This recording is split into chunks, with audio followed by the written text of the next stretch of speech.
Hello, and welcome to another stream. Gonna be doing some Steam Next Fest demos, which is also the very first stream I ever did.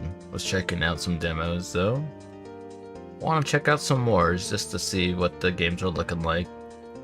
Let me get right into it, yeah?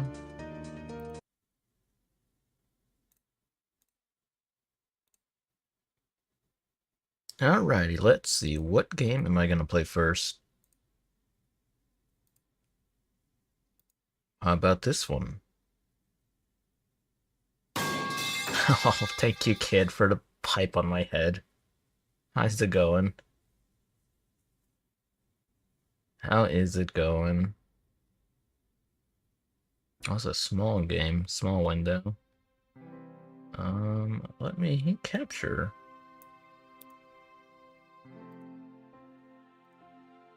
Let's see if it shows up. There we go. Mushroom Musume. Let's see. Settings. Let me adjust the audio sound volume. Raise this a little bit, not too much. Self-voicing? What does that mean? Self-voicing enabled. No, I think I'm good. Self-voicing disabled. Yeah, I think I'm good. I don't need that. Gameplay. Saves, events, unseen. Okay. Right click. History. Assume that's I. Sure. Graphics. Self-voicing all events from now on forever. No, thank you. It would probably save me some what's the word? Energy, I suppose. But I can read. Sure, everything looks good here. Mushroom Asume. About. Oh, it's a lot of stuff. How about we just play the game? So what is this game? Oh, am I in the way? I'm in the way. Once upon a time, there was a humble recluse. Though they had no need for society, they did often find themselves home to a loneliness that they could never quite shake. In the morning, the sun would rise, at night it would set. The recluse would observe this splendor, knowing that the sight would be made all the more beautiful by having someone to share it with. It wasn't that they desired a relationship, perhaps it was a flame that had burned them one too many times, or perhaps they were simply disinterested. No, a child. That's what they wanted, someone to take care of, to teach. Unfortunately, it was a longing that cannot be found, not in these woods, alone. However, we're never quite as alone as we think, are we? One day, a witch appeared, as if drawn by the intensity of the recluse's desire. The lumber that the recluse had spent the morning gathering slipped through their hands as they spotted her, the witch of the woods. She began to speak. You desire a child, yes? For some, those are quite easy to come by, but not you, it would seem.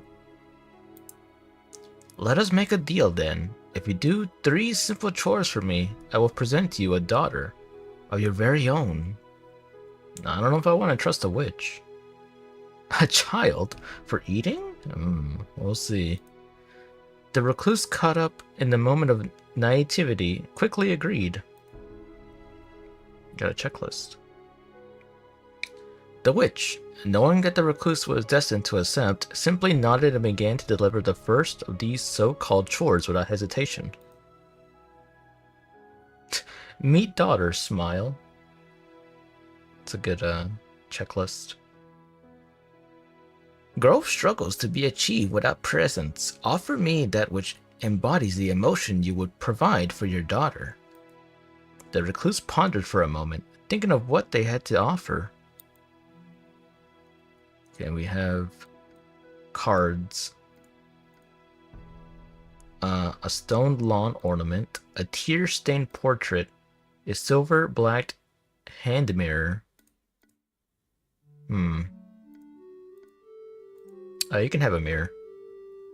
While it could fetch a decent coin at the village, there was nothing else that the recluse felt could express the love that they'd show for their daughter. Because the truest beauty is not what's outside, but what comes from within. Returning to the witch, the recluse held out their offering. My, I suppose all growth comes at a cost, no? Feeling a tender hollowness, the recluse declined to answer. The second day. The recluse slept more soundly that night than they had in ages. Having a purpose again suited them, even if they had found themselves caught up with a witch. They elected not to think about that, though. Instead, when the morning came, they simply did what they had to do, which is to say, they got up and went to meet with the witch. Upon watching the recluse's approach, a sardonic smile lit the witch's face. You completed your first task admirably. 2 more, and I can finally give you what you want. She paused for only a moment before delivering her next message of import. Your child would come into this world with little to her name. Let us even the scales. Bring me an heirloom, something she will forever value. The recluse thought on it briefly, searching through their home for the object they had pictured. A music box, a dark weathered tome, an old bottle of medicine that has sat unopened. Yo, you want some drugs, kid? Probably a music box. I'm gonna go with a music box. No, kid, you're not having the unopened medicine bottle. It's not food. A soft, beautiful tune played from the jeweled box. It had been crafted to bring joy and beauty to all around it, which you found admirable in theory. The recluse hoped that their daughter could have the privilege to think she could focus on soft things like music and avoid the dark, painful things in life. Everything is food if you try hard enough. Don't eat drugs. That's true. I know this more than anyone else is the slime. Bringing their prize back to the witch, she simply gave a smile. What if, you know what? I'm gonna try something real quick. I've been meaning to, edit this. 1 second. I actually have a better overlay, or a different overlay. So let me do that. Let's see. Copy. Paste. Ooh, don't mind that. Is this paste reference? Might be. Change this to... Where's the other one? This one. Although it seems it changes both of them. Which means I don't need... Yeah, I don't need this one then. This one, go away. This becomes that.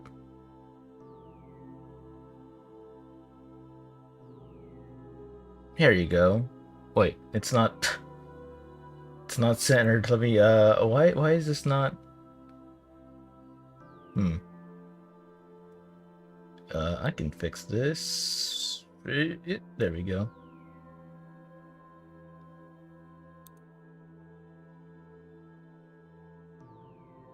That one's missing a snack. Well, because it would also, like, contrast. The snacks were, like, all very brightly colored.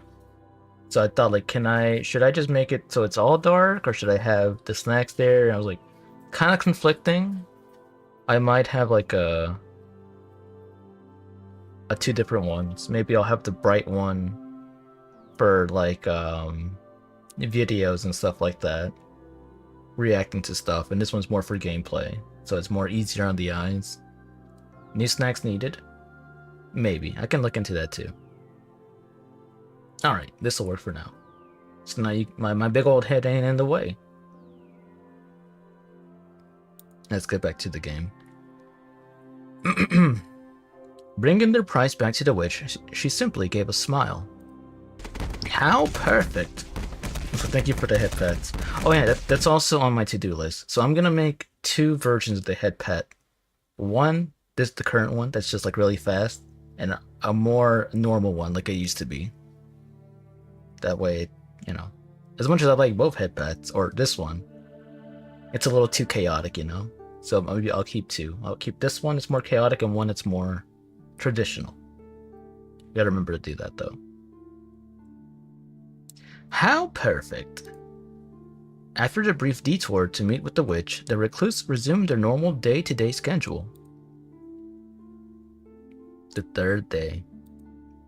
With 2 assignments complete, the recluse could feel their excitement grow. If this witch was being honest, and for some reason they felt that she was, then that meant that this could be the last night they spent without a child. They hoped so, at least. That was all they could do.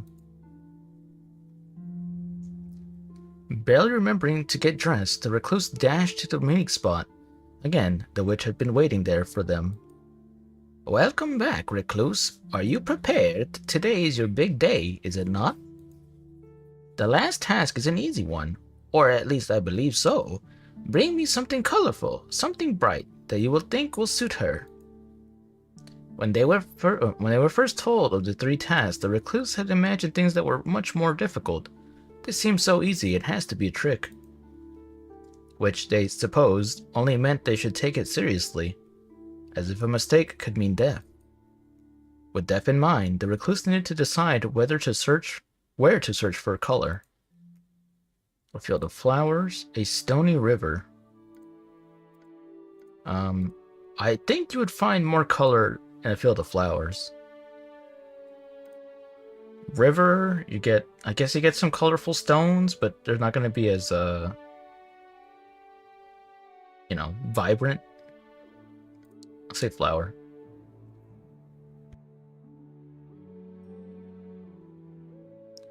If someone wanted color, where else would they go? Would they even consider? The recluse decided to make their way to the particular idyllic field of flowers. The field was filled with an overwhelming amount of choice. Before long, the recluse narrowed the options down to a few. Forget-me-nots, light-hearted blue flowers. Milkweed, the bright orange herald of the butterflies. Foxglove, purple bell-like blooms. Oh, I'm going with purple. What's that? A pumpkin? It's not a flower. Cardinal flowers, a prideful red bloom. I guess I go with purple. I like blue a lot, but I'm going purple. Regal color.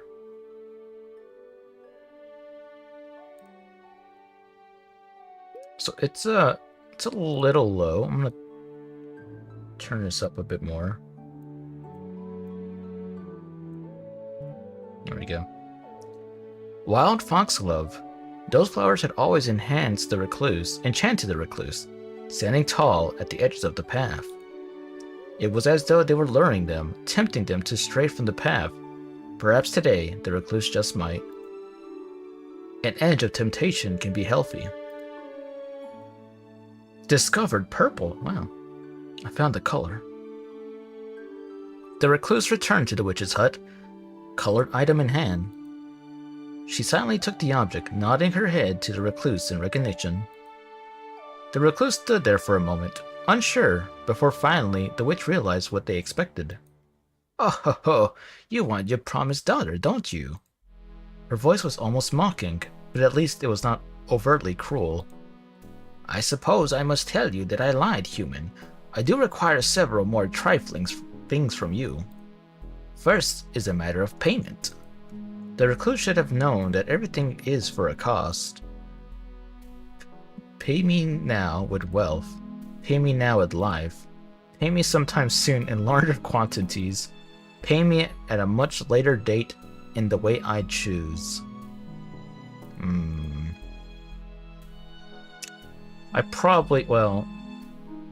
If I give away my wealth, then how am I going to raise a child? With life. Is it, I don't assume it means my whole life? Maybe like half of my life? Pay me sometime soon in larger quantities. I'll be indebted. Pay me at a much later date in which way I choose. It's just random. I don't know what that means. You're gonna kill me later?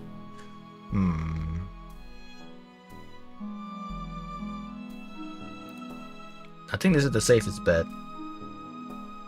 I'll be in debt for a while. They told her they could not pay her today, but would soon. The last one's like, the Rumple lad. The Rumple lad. Very well, another day then. With the payment settled, the witch simply smiled and handed the recluse a small pot. Humans are tricky, but mushrooms are much more resilient. Consider this an upgrade. Don't worry, eventually she will develop a mind. Simply give her time, as much as she needs. Soon your wish will be in full bloom. I suppose with all that settled though, there is one last thing for you to consider. A young girl needs a proper name. The recluse thought on the witch's demand before offering the final thing they had to give. What is her name? What is the name of my daughter?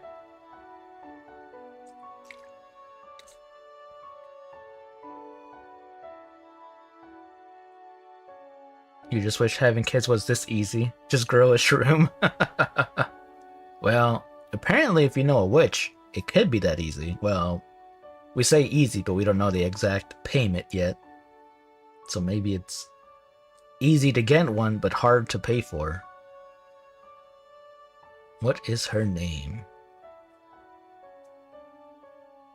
What's a good name for my mushroom child?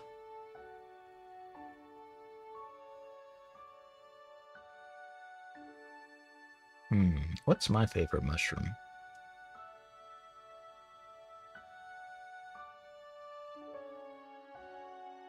Mushroom plus smile equals means cooked in oil and eaten? Oh, mushroom plus slime, I can't read. Mushroom plus slime equals...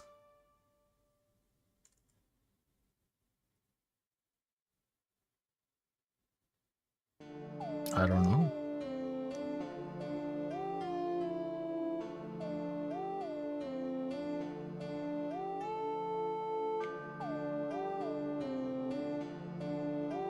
Is there any kind of candy mushroom?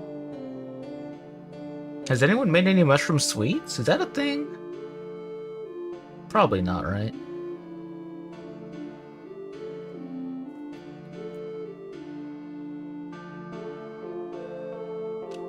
Well, I gave her a music box, so how about... How about that? I'm going with that. Melody.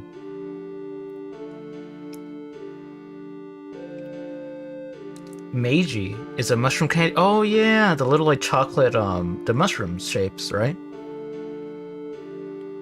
I think I've seen those before. They do like all kinds. They do like the mushroom ones. They do like little stumps and whatnot. But I'm going with Melody for now. Then she walked away, only fate knowing if the two should ever meet again. Chapter 2, Cultivation. Oh man, I gotta grow my daughter. What if I don't water her? Oh no. Though the recluse was unsure of the specifics, they did realize that it was important to heed her instructions. Care for the pot and the dirt and everything that lay within. So the recluse geared up, as any parent should, and assessed the things that they needed to raise a child. Finances, in case the nearby village had goods or services that you could not provide. Nutrients for the child, to help it grow strong. They would need plenty, as it would be depleted on a daily basis. And finally, the recluse's own stamina could not be ignored. One cannot burn the candle from both ends indefinitely. Thus began the longest growing season of the recluse's life. You realize that, buried in your new goal, you've forgotten to feed yourself, or procure any human food, really. I got stats, info, spring. What's info? There's my daughter. Wow, look at her. Isn't she the cutest you ever seen? Environment acceptable. Affection 3 hearts. 888. Potted, indebted. What's potted? The pot of soil sits calmly with a small mushroom contained within. You have a debt to the witch. That is true. Will look cuter in a frying pan. Keep that thought to yourself for now. Do you actually like mushrooms? I actually really do like some good mushrooms. Put them and cook them up real nice. Tastes really good. Top of a burger or something like that. Pasta. You haven't had one you liked? Oh man. Well, there's plenty of them out there. One that I really want to try but haven't had a chance yet is called Chicken of the Woods. And I do believe they grow in my area. I just have to go foraging for some. But maybe one day. But probably bad cooks? Maybe? I don't know. Cooking a mushroom isn't too involved, really. You're just taking out the earthly taste of it, but it's fine. You realize, alright, I need to eat. What seems like the most nutritious option?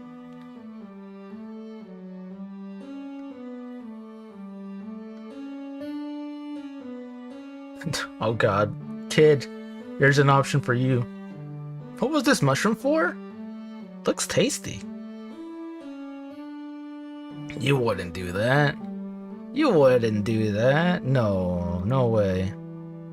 To the woods for foraging. That's probably what I would choose, but hold up. Oh, I can't go back. I was gonna make a save. And surely if you wanted a kid that badly, you wouldn't forget. Yeah, I guess not. I'm gonna go foraging.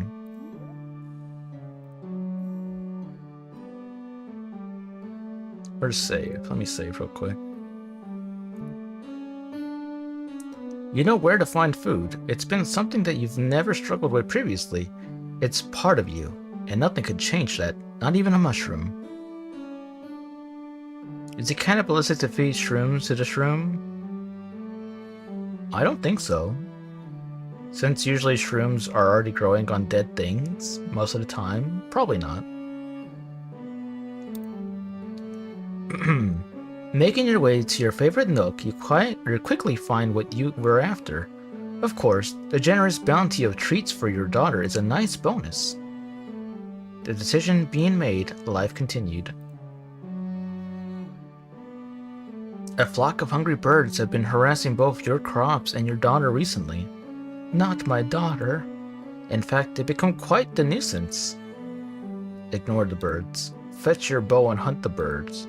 Purchase some poison, forcibly evict the foul sky rats. These damn sky rats are getting evicted. Why is this room outside? I don't know. Fresh air. Probably hunt. I mean, that would make the most sense, right? You hunt, I can eat later. I'm gonna hunt. You retrieve your bow, and lucky to leave with not one, but 2 birds from the flock. They shouldn't show up again for a while. You and your daughter may rest. Nothing more could be done to the birds. The matter was laid to rest. Huh? Something's happening. Oh my god, it's Pokemon. Your daughter has changed in the night. Really is Pokemon. Your daughter has evolved. Let's see. Oh, she has little stubby arms and legs and a smile. Mushroom creature. The mushroom has grown some extra limbs and is a bit more ambulatory than you expect. One morning, you awaken with a weight on your chest and open your eyes to find a heavy mushroom sitting on top of you. The creature has grown little arms and legs, and demonstrates her newfound mobility by clambering off the bed as you awake. Still looks edible, I mean. As someone important once said, All mushrooms are edible, some only once. Her demeanor seems cheerful, wandering about in an excitable and inquisitive mood. Encourage her optimism. Spend time nurturing her environment. Motivate her to be more practical. Yo, Mushroom, you need to be more practical around here. I don't know how that would do anything. Encourage her optimism. Be happy, Mushroom. Your daughter's development is going better than expected, and you want to promote her cheerful nature. You encourage her to appreciate beautiful things. Bring her to that flower-filled glade you once visited. Enthralled by the wondrous sights, appreciating nature quickly becomes her favorite pastime, as she spends much of her time wandering outside. The decision being made, life continued.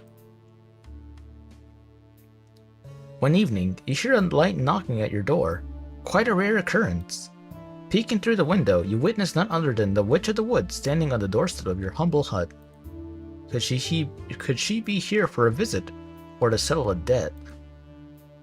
Pretend you aren't home. Give her payment in full with interest.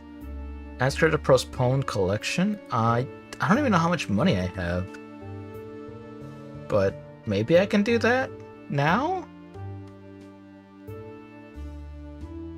After all, she's kind of grown up a little bit. My money's in... Oh, I didn't even see my money. Was it? I didn't even take a look at that.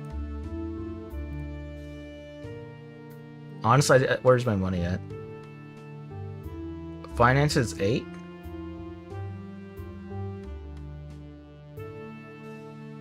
Has a border mint? Oh, I didn't see. Oh wait, did I actually... I meant to hit back, like, to go into this screen, but I think I actually hit an option. Let me load. Where's load at? Quick load? Is there no load setting? Oh, here we go. Oh, let's save.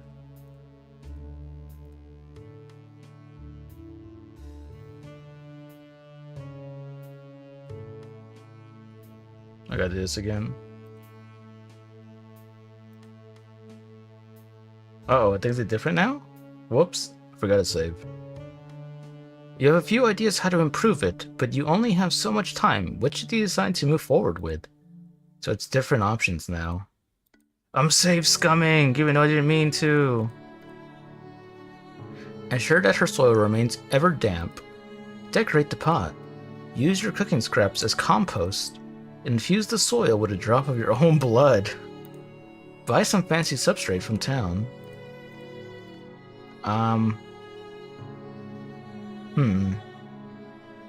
Blood related? I guess we will be blood related with that, right? But how nutritious is blood for plants? You know?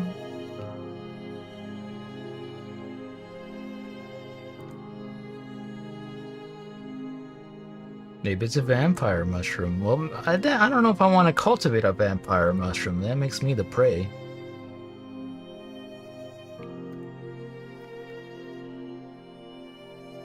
Maybe I'll use my cooking scraps.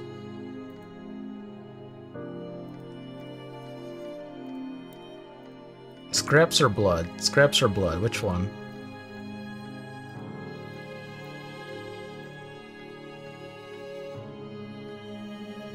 Oh, well. I guess double clicking makes it go. I wanted to click between. Recently with cooking, you have noticed some waste. Perhaps the peels and scraps that you will normally throw into the woods could have a better use.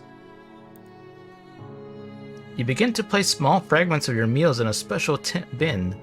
It almost feels as though you are sharing a meal with your daughter, and that thought brings you warmth. Hopefully she likes your cooking.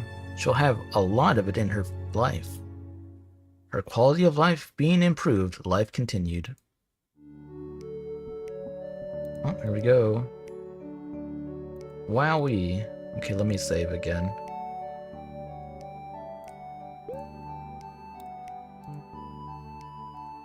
Okay, yep, we did that. Yep, do that again. Okay, this is the one I want to do.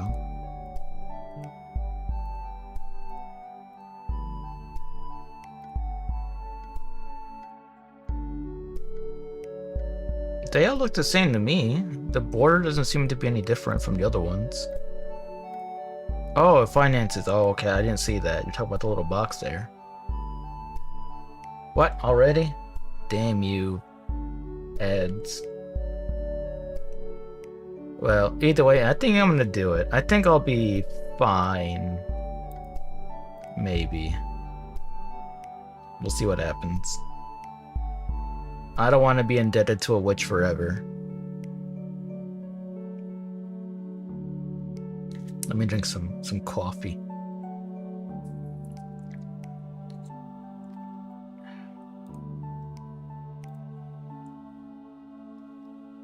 Why am I being pinged?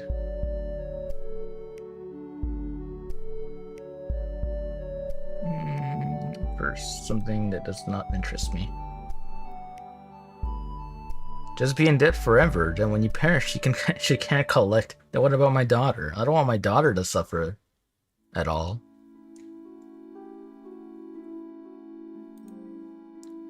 You greet her at the door, money in hand. She's surprised. She sure doesn't show it. If she's surprised, she doesn't show it.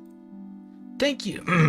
Thank you for your generous contribution. Consider our deal complete. She gives you a pleasant smile and a parting bow before returning to the woods. Finances? Question mark? I'm broke. I'm dead broke. With that particular weight lifted off your shoulders, you rest a lot more peacefully than usual that night. The decision being made, life continued. You've been irresponsible with your funds. One more necessary expense, and you won't have enough food to survive. You'd love to interact with others, but you may have to find some work in town. Suck it up and get to work. You'd rather die poor than get a job. You just might. I'd rather die than work. Well, I thought I was living off the land of the woods, was I not? That's the best option. You know, I don't know if that's good for my future child. I think I just gotta suck it up. You swallow your pride and head to the village to do manual labor. Yeah, I thought it was a farmer, hunter-gatherer. Yeah, I don't know. How did I already have the funds before? How did I become a recluse? I don't know. It's demanding work, but the fruits of your labor will ensure you and your daughter will survive another day. The decision being made, life continued. Again! Your daughter has changed in the night. Let's see. Child? Despite a rocky introduction, your daughter is as civil as any human child now. It's got hair, yeah. One morning, you notice that your daughter is nowhere to be seen. After an hour of searching the nearby area, you find her walking in a nearby meadow. So let me save. To your surprise, the creature had now taken the form of a young girl. You feel relieved to confirm that the witch hadn't betrayed you. As you approach, she turns and grins at you excitedly, before continuing to appreciate her surroundings.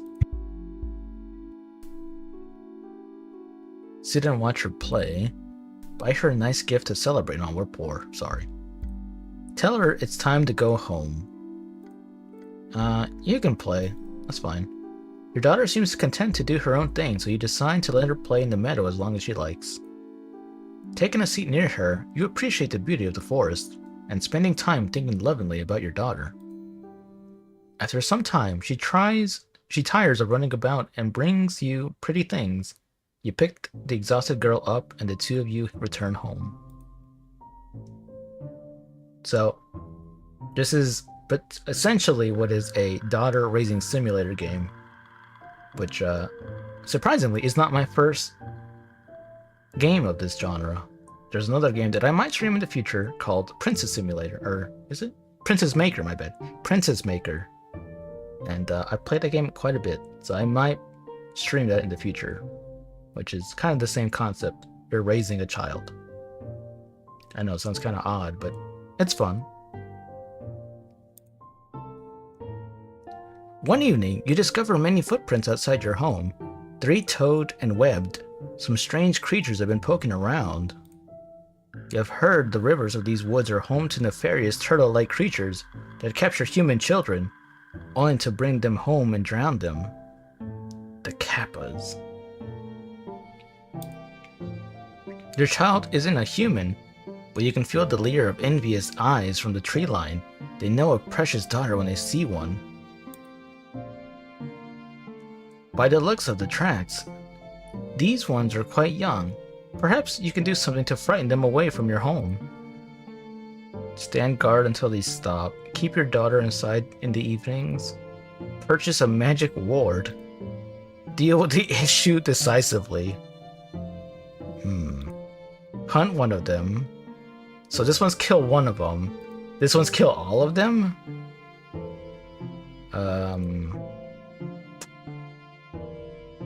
I think I'm just gonna tell her don't go outside.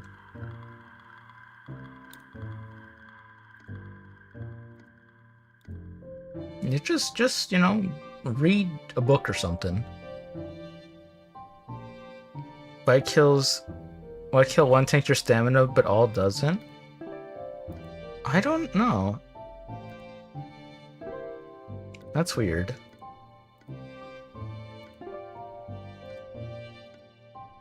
I'm just gonna say stay inside. The amphibious monsters scout just before sunset and capture your quarry as darkness falls. It would be a simple matter to just keep your daughter inside during those dangerous hours. I just saw the portrait. She's in the window. After sitting her down for a little talk, you warn her about the scary turtlemen and inform her of a new rule. When the sun starts to fall, she must come home and stay there all night. She seems a little confused and upset, and you aren't sure at first that she understands. Even still, every evening she dutifully returns before nightfall. Having been defeated by caution and locked doors, the vile turtlemen give up and their tracks no longer appear near your home. The rule, however, remains. It's a good rule. Not just for turtles, but all other kinds of things out there. Harsh weather has taken its toll on your garden, and your entire harvest has been lost. Weeks' worth of food and labor has been rotted and destroyed. Without immediate action, you and your daughter will be in trouble later down in the line. Make your daughter tend to the plants. Do my work for me. Times are tough. Offer your daughter some old food. Maybe she'll like it. Accept the loss for now. You can make do. Till the garden again and start over from seed.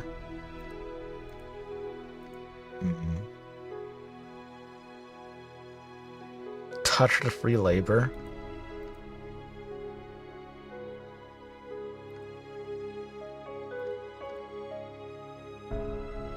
Welcome in, Desmond.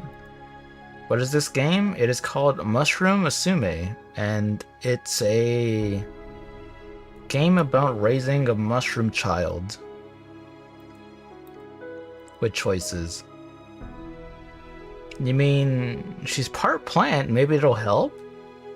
I wouldn't mind doing this, and in fact it's probably the best option in reality, but at the same time, how big is the field? How much work can she do? You know, there's all these questions that aren't being asked. She's gonna hate me. You gotta do like 15 acres of field work. You can help her with the field, yeah. I mean, I'm just gonna do it myself. It's gonna probably get rid of some of my stamina, but it'll be okay. No use crying over ruined crops. You simply make adjustments to your garden.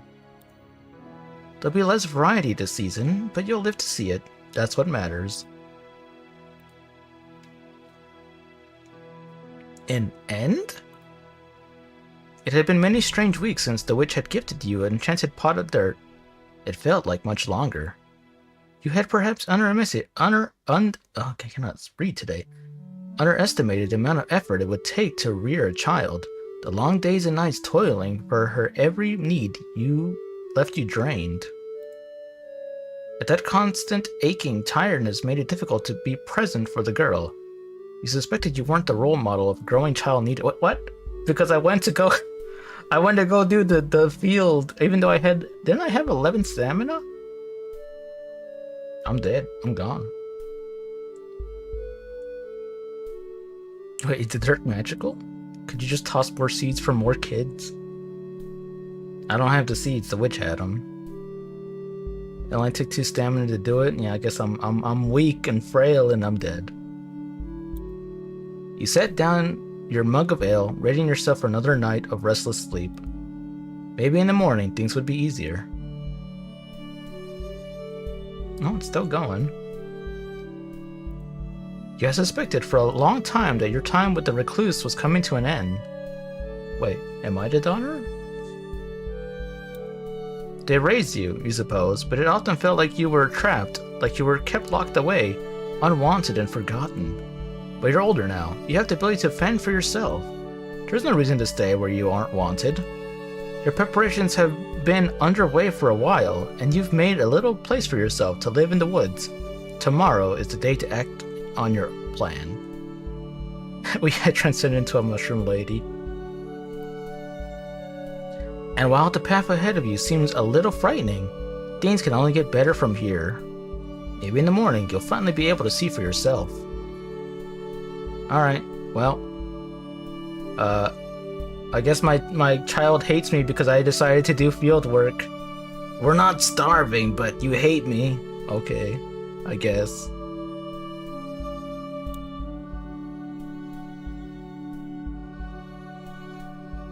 Should have made her do it. What is this? Humidity, potency, robustness, mycelium, dampness. A tough, flat mushroom found on trees, visually striking but unremarkable. Common purple turkey tail. Woody animal friend. She's a crop too, remember? Meanwhile, you gave all your love to those crops instead. I mean, I did it so she could eat. You possess a woody toughness and are practically durable for a mushroom. You have an endearing animal-like appearance. So wait, is this supposed to happen? Like no matter what? Or did I just, I don't know, but I chose the wrong thing. About me, young adult. Reputation, relative obscurity. You have grown into a young woman unexpectedly. Distant parent. Your parent was not as kind to you as you deserved. Now they are alone and you are free. Damn. I'm a bad parent, I guess. I guess depending on the choices, she gains different tapes. Should I use blood? Damn, you were right. You were right. Should have used the blood. What does this button do? Mushpedia. Mushypedia. I don't know what this is.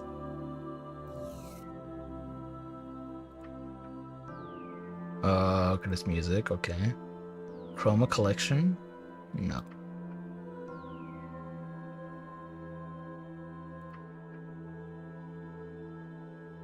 Zero out of 34. 34 different endings.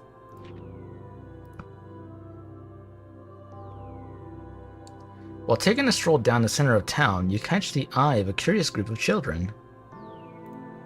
One of them lifts a finger to point at you and shouts, "Look, a big mushy!" That's pretty rude by all means. What do you want to do about this? Go over and see if they would like to play. Nope. What? Ignore the children and just keep walking. How rude. Point and shout right back at them. Welcome in, Mana. Hey, you just napped and you're now cooking? Ooh, what's for lunch? Or it's a dinner. So thank you for the mustache. You totally did not miss me being a bad parent and getting rejected, like telling my kid hating me. You didn't miss that at all. For you? Cooking for kid? Want to up my humanity? No, yeah, what if I don't? What if I want to become... What if my daughter... I raised my daughter to become, like... the evil mushroom. Evil mushroom witch.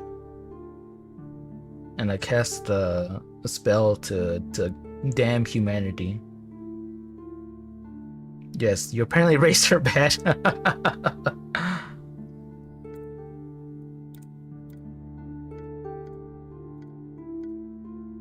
You know what? For the first choice, I'm gonna be nice. But if it ends up backfiring, then I'm gonna go evil. Let's see what happens. Oh, I gotta roll a dice. 9. Pass. Easy. Easy. Maybe you'll catch in 30 minutes if I'm still going. Baloney? Alright. Enjoy your food, Mana. I'll probably keep going. So welcome in, H Phantom. I'll take you for the hydrate. I'm drinking some coffee. Howdy. Howdy indeed. Since you aren't that busy, and you wish to learn more about human children anyways, you turn to face the group and ask if you can play with them. The kids let you join in, and you learn of several new exciting games, things like tag, hide and seek, and practically fantasizing one named Stick Throw. Fascinating one named Stick Throw. A nearby parent approaches you, thanking you for keeping the children occupied while they shopped. You head home a bit later, after saying bye to your new little friends. A man wearing vibrant multicolored robes and a large pack approaches your home. You would say to watch, but you gotta catch a closing hour buffet to get a guest discount? That's very understandable, very important, H Phantom. I hope you devour all that food that you can. Also, if you can, take a picture. If you don't like taking pictures at restaurants, understandable, but don't worry about it. But otherwise, I would like to see what they have. Enjoy your food. I'll be back if I'm still here. I'll see. I'll see how long I go. Bye-bye. Thanks for stopping in for a little bit. Take some photos? Nice. He's heard rumors of a beautiful fungal woman and has come to paint you. He asks if you will give him the honor of being the first to put your beauty on the canvas. Wait, aren't I... How old is my daughter now? Accept the artist's request and allow him to paint you. Convince the artist to teach you instead. Refuse. You're not so vain as to want art made of you. But to get painted like a French girl. How about you just teach me instead? 5. Fail. The man is too disappointed to register your request for a lesson. He simply turns and sadly walks back to where he came from. That's fine. Let me save again. One day, without realizing it, you had stayed in the village much later than intended. The sun has fully set, and darkness has enveloped all.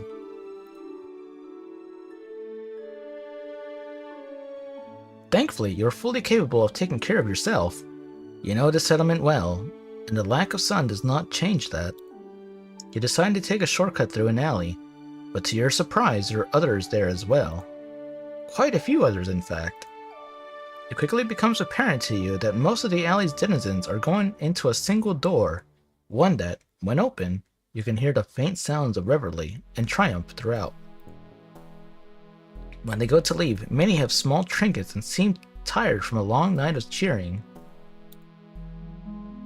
Steal from one of these easy marks. Enter the door. Mind your own business. Nope. Guess I'll be nice. After a while of spying, you get the impression that people are free to enter. Your people, basically. So you figure it's safe to investigate further. As you step inside, the roar of the crowd grows in volume and clarity. It takes your eyes a second to adjust to the dim light. You move past a few tables full of merchant goods into a large room full of people. At the center of it all is an arena, topped with a fighting ring. The ring is currently in use as two combatants circle each other. One fighter is a man in a crude grasshopper mask constructed out of dyed linen and leaves. His moves are quick. Damn you. He moves with a quick staggered step, often feinting at his opponent. His opponent, a tall figure largely obscured by a dark cloak, counters nimbly, keeping low. You watch as the grasshopper man grabs the cloak, using it to pull his opponents around the ring. You find yourself drawn towards the crowd. The mood of the fight is simply intoxicating. Before you know it, you're whooping and hollering with the rest. Finally, in a thrilling conclusion, the caped fighter manages to subdue the crude grasshopper. They triumphantly suplex the masked man to the joy of the crowd. Yeah, I'd be cheering too if there was a suplex. Though initially slightly concerned for the man's health, you find that both fighters have support immediately afterwards. Slowly, the crowd begins to dissipate. What a thrilling event! As you go to leave, a chubby woman wearing an elaborately decorated pair of glasses stops you. I've never seen anyone quite like you before, love. If you ever want to fight, come back here anytime. I think that we could help you to something spectacular. Help you be something spectacular. I don't know if I would want to do that. I don't know if I want to be a fighter. You accept a scrap of paper the woman hands you. On it lists her name and where to find her. After giving her a quick farewell, you dash back home with much to consider. You feel a crisp breeze. The heat is relenting. Trees are changing in color. Fall has arrived. One day, you spot a man dressed in an elegant black suit nearing your camp. He approaches you with a look of duty on his face and bows to greet you once close. Are you the fungal woman of the woods? He asks, as though seeing you in the mushy flesh was not enough. My employer wishes to invite you to a small dinner gathering. She's heard much about you and thinks her guests would relish the chance to actually be acquainted with you. You stand there, silently in shock, as the man proceeds to outline the details of the event. When you should arrive, what sort of clothing you should wear? Oh, do you wear clothing? I'll have to double check the dress code, etc. Finally, after handing you a small scrap of paper with elegant writing on it and bidding you adieu, the man left your camp. You think about the event that's been described to you and ultimately come to a decision. Attend the event and simply be yourself. You have learned to not meddle in the affairs of humans. Nope. I guess we do it. Going to a social gathering. You figure, why not? If they would like to meet you, you should be kind enough to allow that. On the day of the event, you gather yourself. You have nerves, of course, but that's only natural. You make your way to the party. When you arrive, you see dozens of people dressed in monocles and other strange clothing items that don't seem to serve any practical purpose. They're all sitting at a long rectangular table spotted with food dishes that you couldn't even begin to guess the identity of. A woman eventually greets you with an excited shriek. Oh, you are just darling! Butler, please fetch a drink for our guest and have her seated. You figure this is the host and thank her for your invitation. She moves to sit next to you at a large table and ends up keeping you company for the rest of the night. Ooh, rolling a dice. Over the course of the evening, she introduces you to everyone around the table. They all seem charmed by you, even if most of them are a little monastic. By the end of the party, you had met a variety of humans that you doubt you'll remember the name of. But you had fun doing it, and it is certainly remember you. Reputable? What is my info? Where's my traits at? Reputation, reputable. You have consistently been a good person. Good. While wandering the woods near your home, you suddenly hear something rustling in the foliage ahead of you. Before you can react, a large boar bursts from the brush and locks eyes with you. Bleh, good person. You sense an intense, flaming aura of determination emanate off the wild hog. It's just a pig, right? Face it head on. You're sure you came prepared for this? Run for your life! Take it on. I can do it. Aren't you like friendly with animals? Don't worry about that. You stiffen your stance and ready yourself as the pig charges. The large swine hits you in the stomach, but that was just what you wanted. Or animal appearance or something? Yeah, I think it was animal... I don't know what it was anymore. I'll check after this. Grabbing either side of the pig, you use all your strength to lift it off the ground, twisting back into a perfect suplex. Imagine that. Mushroom girl suplexing a boar. I raised her well, even if she hates me. I'm proud. Squealing as it struggles. Also, thank you for the follow, Kono. Welcome, welcome. Squealing as it struggles to its feet, the beast flees, defeated, as you head home feeling tougher than before. While foraging one day as you discover a dilapidated outhouse in the middle of the forest, you wonder what it's doing out here. After all, the surrounding area is all land that has clearly been abandoned for some time. Welcome, welcome, Kono. Animal friend, you have an endearing animal-like appearance. So I guess I look like an animal, but I'm not friendly to them, even though the thing kind of implies that.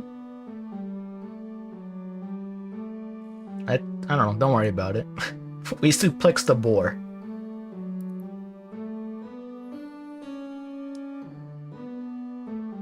Welcome in, Alex. How's it going? Inspect the facility. Use the facility. I don't know if I want to use it. Howdy. Welcome in. I don't want to inspect or use it. I mean, would you want to do that? Hey, there's a random outhouse. I better go take a look. I don't know if I want to do that. I won't want to use it either. So thank you for the head pats. My violent head pats. I'm just gonna look at it. Not that I want to, but I think that's the better option. Does a mushroom need to use a toilet? I don't know. Wow, a random outhouse all the way out here. And it has all the fixings too. Cobwebs. Dust. Ew, what's that? And a full pit of latrine. What? Wait, full? Wow, there's a lot of fertilizer in there. Clearly the facility has been in use, despite the surrounding land appearing relatively unchanged for quite some time. Oh hey, there's even a small burlap pouch beside the seat. Well, you know what they say, something seized the day. Press E. No, I'm not pressing E. I'm not drinking out of the radioactive toilet. I went too fast. I wonder if it shows up in the history. Or was that the means of production? Either way, you are now the proud owner of a fresh, pungent pouch of night soil. Would you like a breath mint on the way out as well? Night soil, what does that do? Where's that at?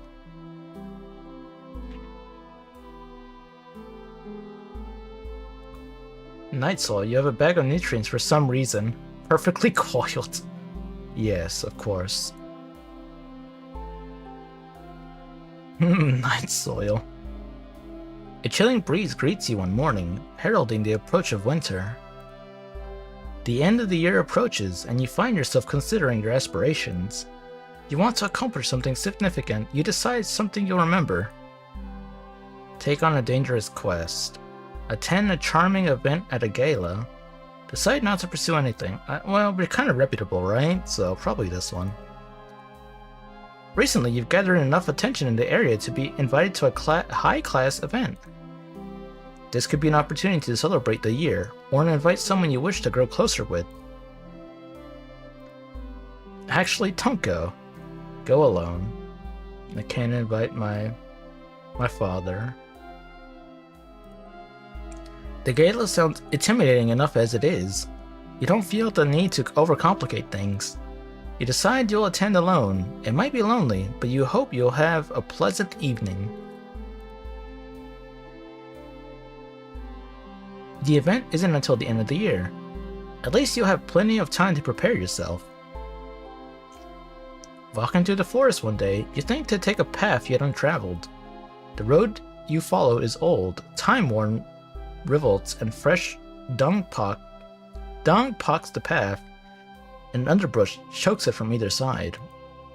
Regardless, the smell of adventure hangs in the air, and it smells wonderful. The wind carries a fragrance clear into your heart and stirs it with intense curiosity. Before long, you find another, even tighter path branching off from where you're walking, and soon you break out into a glade. The area is smaller than a hut, but in the center of its immediate burrow stands a statue long since forgotten. Examine this glade, the statue, leave the glade. Look at the glade. While the opening is small, there's enough room to wander around. Trees on all sides prevent you leaving aside from the way you came, and the thick canopy prevents light from flooding in, leaving only the sparse ray of illumination. There really isn't much to the glade aside from the plants littering the forest floor, several different herbs that have been cultivated to produce sublime results. One fail. I don't even know what I'm rolling for. Meandering around the glade, you eventually come across a small sprig of something with a sweet aroma. You pluck the herb, but it falls apart in your hands. It does, however, leave a lingering sweetness on your hand. Humans love this kind of smell, you think, before turning your attention back to the glade at large. Let's look at the statue, why not? The statue is of a woman. The craftsmanship alone is worth commending. The proportions are incredibly lifelike. The figurine's hair is short but detailed, with every strand perfectly held in place. There is a pain in the statue's eyes, one of loss and grief. It seems standing there that she is almost making eye contact with you. Suddenly aware of your surroundings, you feel a slight discomfort on the breeze, and cast your eyes away from the girl's stare. Underneath, a plaque makes up the base of the statue. Without the skill to read, however, you can only surmise that this is a grave marker. One for a girl long lost to the world. I can't read! I'm illiterate! No! You pause for a moment before turning your attention back to the glade at large. Okay, we did that one. Oh no, we have it. It feels as though there's a presence watching you from beyond the trees, but you chalk it up to nerves. Leave. Feeling as though there are eyes watching you, you gather yourself and head back toward the more familiar paths.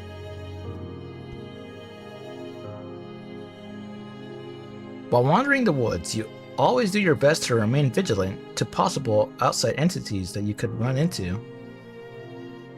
Got to go, but have a good day, cuties. Alright, thank you for stopping by, Kono, and appreciate the support. Hope you have a wonderful rest of your day. Bye-bye.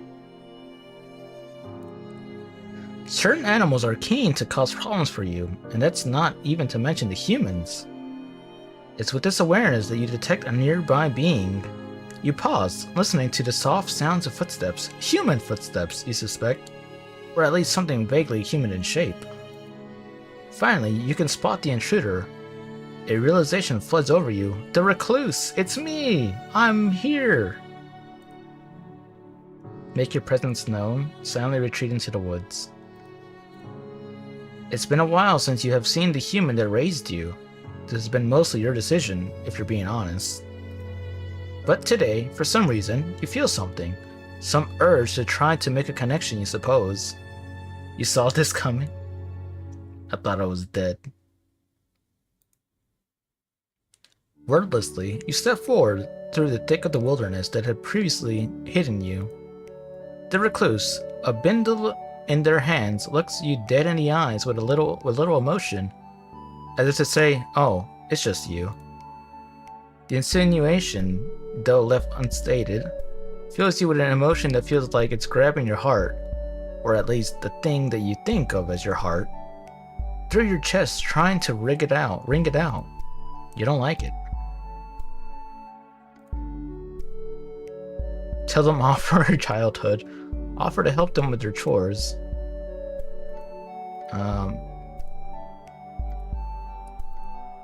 I guess I'll be mean to myself because I don't know why. It's hard to say why, but you feel like this is the last chance you may have to tell them about you, specifically your feelings, and even more specifically how it felt being raised in their household. Tell them off for making sure you are fed. Yeah. A parent is meant to love their child, or at least that's what you've been told. Some part of you deeply resents that you are unable to have this stereotypically human experience, and you suspect it's because they do not truly see you as a human to begin with. No need to be good. I mean, all the other choices, like, yeah, like, let her be optimistic, let her do her playing around, later, like, literally I did, like, all the good stuff. I just did one decision where I was like, hey, I gotta work the field. That one decision to work the field ruined it, even though every other choice has been positive. Oh well. Perhaps you were an experiment, but they failed to realize you were an experiment with feelings. Before you lose your nerve, you tell them all of this and more. You're not sure why, but it feels like you're ejecting something from your body as you expel your thoughts at them, like a pressure is being reduced. Should have let the turtleman take her. Yeah, I even kept her away from the turtleman. The recluse simply stands there, listening to your complaints monistically. Monistically? So welcome in, Elfing. Just saying hi, you're gonna go to sleep now? Stay safe and good luck with the stream. Well, thank you, and hope you have a wonderful rest and sleep, Elfing. Thank you, and good night. Finally, when you finish, they look you up and down as if reminding themselves of you. You aren't what I wanted either, they simply state before walking away. It's messed up. That's messed up. The gall, the pressure that you had previously relived can be felt winding itself back up. Relieved, I mean. You bitterly mumble to yourself as you finish going about your day.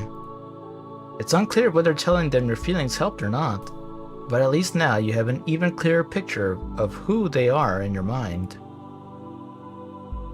While sitting outside near your garden and taking in the fresh air, you hear the caw of a crow, then another, and another.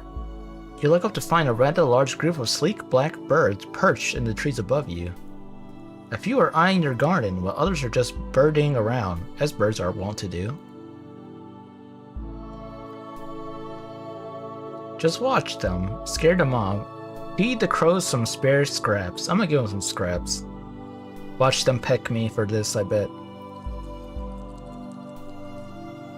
Pass. Yes, yes. You head to your kitchen, scrounging up some nuts and bits of old bread before returning to the murderer outside. Tossing the morsels to the ground, you step back to give the birds some space. But they'll keep coming back. That's okay. I'd rather befriend the crows. You know, maybe they'll bring me something, as real-life crows and magpies are to do. A few of the braver ones eventually swoop down to start to peck at the scattered bits of food, others still watching from on high. You sit back down, spending a relaxing afternoon watching them eat. Gained a trait. Not that one. Where's my friend of a bird. You've been kind to birds, they always remember that. See? They remember. Be kind to birds. The Winter Gala event draws ever near. A perplexing event, and one that you had decided you wanted to investigate in more detail. On the day of the event, you wake with a body full of excitement. Save again. You do your best to make yourself presentable for the townsfolk. Did you know that humans often don't like dirt? Were they raised in a laboratory or something? When you arrive at the ball, you find the room filled with all kinds of people, mostly humans. But you're under the impression some of those in attendance might be like you, touched by magic in some way.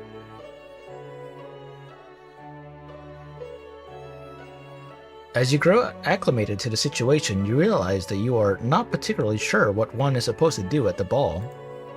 Many are dancing, but some are not. there's also an array of other activities happening as well. Find and thank the host, speak with one of the other non-humans, shove as many snacks into your mouth as possible. I mean, if I'm being honest, that's what I would be doing.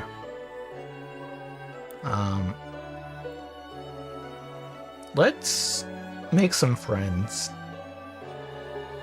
Why is your card there?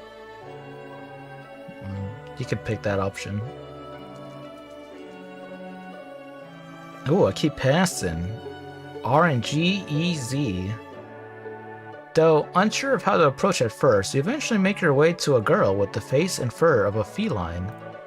You find that she had actually been wanting to speak to you too. The two of you find yourself in a lively conversation, discussing your many similarities and differences. At one point, she mentions that she was created by a lonely witch. You were shocked to hear this, as the two of you again find yourself with another large topic to discuss with very little time. In the end, she has to leave at the behest of her companion, but she seems reluctant. You assure her that you'll meet her again someday, and you say goodbye to your newfound friend. As you're standing to the side, catching your breath and taking a moment to compose yourself, you hear the clinking of metal delicacy being hit against glass. Well, delicately, I mean. The room falls quiet, everyone turning their attention towards the source of the noise. It appears to be the host. Thank you everyone for attending tonight. This village is a community. We are blessed to all be here to see the start of a new year. Let's all do our best to meet back here again next year. A toast to our village. The others all create their own clinking sounds in response, bringing their various mugs and steins together. After the brief speech, all of the sounds that had disappeared from the room return. It occurred to you that you had not yet partaken in the dancing, and the night was drawing ever closer to a close. Dance! Never. Oh yeah, we dancing. Why not? You take to the floor, doing your best to mimic what the others around you were doing. You jerk, you spasm, and punch and kick. Well, you know, sometimes, yeah. Wait a moment, now that you look carefully, perhaps that's not what the others are doing after all. You realize this, of course, after you accidentally strike out someone. I tried. They insist on creating a scene by rushing over and trying to convince some particularly large men to help remove you from the party. If they don't want you here, you'll leave. You want to stay? I'm gonna stay. You can't kick me out. I suplex the boar, I'll have you know. Fail. This weakling could complain all they want. You did nothing wrong, or at least nothing worth all the fuss. You storm off, trying to disappear into the crowd. Unfortunately for you, you're the only mushroom girl in attendance. You are quickly apprehended, then tossed out into the streets. Human parties are stupid. As you grow older, you look back over your life. You don't want high humanity anyways. You're dumb. You think back to the witch who created you, and can't help but wonder if everything met her expectations. In the end, you're proud of the mushroom woman you have grown yourself to be. Ending, after all this time. I grew up. Is that it?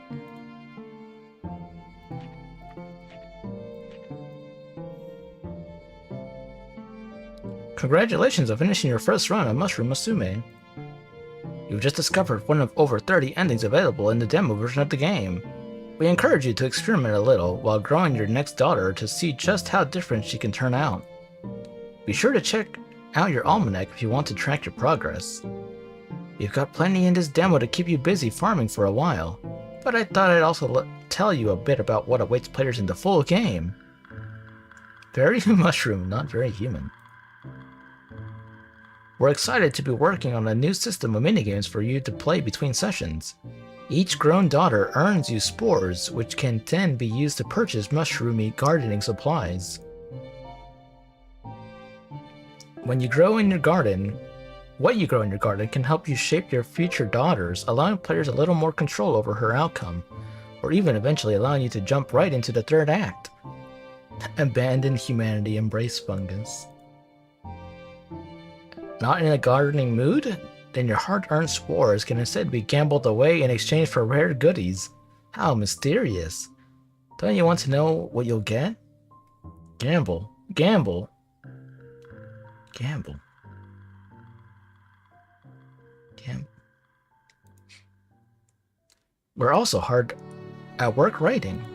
The full game will have double the word count and double the amount of story content, including an expanded overarching plot.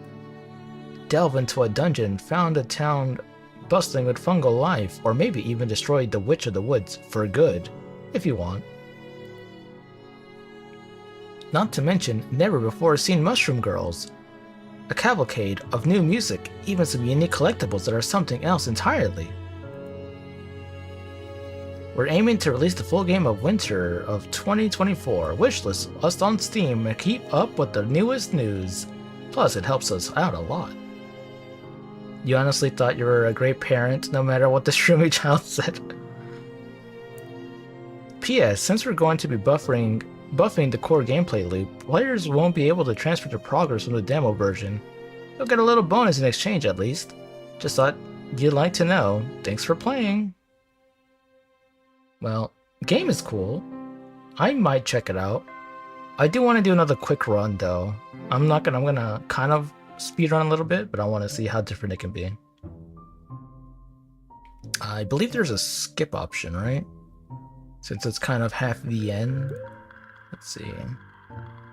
Gameplay. Skip.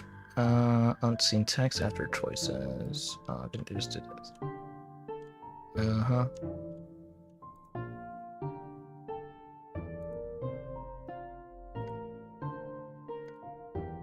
Wait, this is different. Whoops. Let me read this. The chore. There have been some activities I've been meaning to get to. Perhaps you can make yourself useful and cross one off the list for me. Not realizing that they were simply saving the witch some time, the recluse determined which task they were most suited for. So at least it's random. It's not always just the same choice. It seems that the choices itself are random. Organized a surprisingly understated collection of keepsakes. Oh, well, goddammit, I meant to hit the next one. I guess we're doing that. Why not see what a witch's most prized personal possessions look like? It's not like they would ever get a chance again, after all.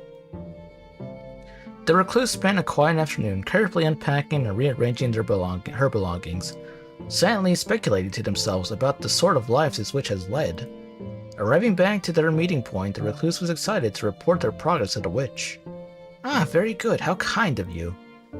After quickly wiping themselves down, the recluse returned to their hut for the remainder of the night. Okay, again, we're gonna do this. Oh, so this is the same again. I did the music box last time, so I'm gonna use the bottle of medicine. Here's your heirloom. A bottle of medicine. To be honest, the recluse didn't even really know what the medicine had been designed for initially. But it contained things with strange names and held within it so much potential. Perhaps it could cure something that ails her someday. Something immaterial and hard to name. Bringing their prize back to the witch, she simply gave a smile. Okay, yeah, that's good. It's the same. This is the color one, right? Stony River. Though underwater wasn't the first place most people thought of for color, the recluse understood there were many shades that people failed to consider. They arrived at a nearby river, glancing into the glassy water to spy a variety of small, shining stones. Slate, a simply yet sturdy gray stone. Marble, the pale proprietor of possibility. Turquoise, prized symbols of luck and fortune. A strange, almost bloody stone. Jasper, nature's deep brown canvas. I'm going turquoise. The vivid hue of a chunk of turquoise caught the recluse's eye, beckoning their hand. The stone presented itself like the sky, like the waters, like a purity rarely seen. Stone in hand, they return to the witch, captivated by nature's beauty. Ooh. Color. Okay, so I did the debt one. Can I make a turtle child? How about we do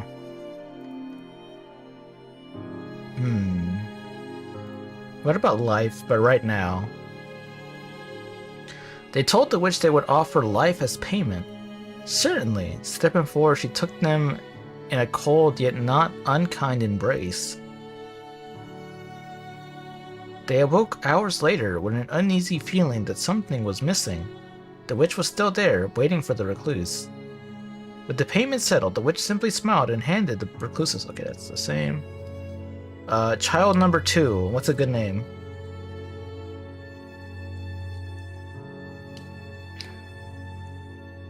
Should probably go put my cup away.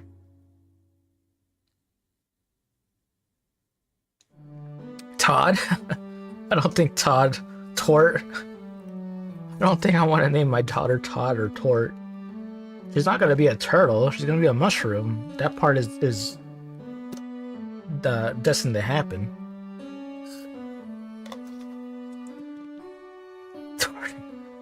I'm gonna put my cup away. I'll be right back. 1 second. BRB.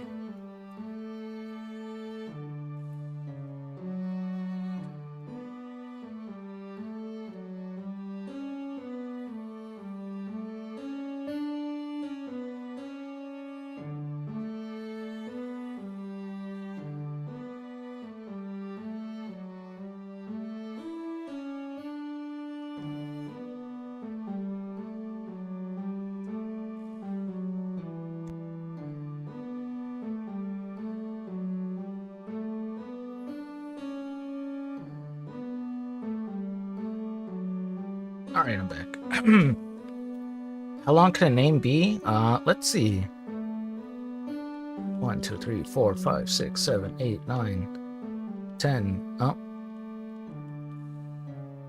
10 characters long. MC Fungus. Destroying Angel. I don't think that's gonna work.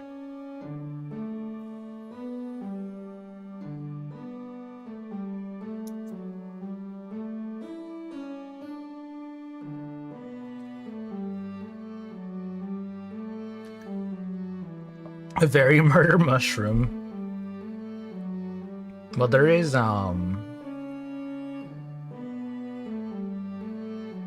what is it called?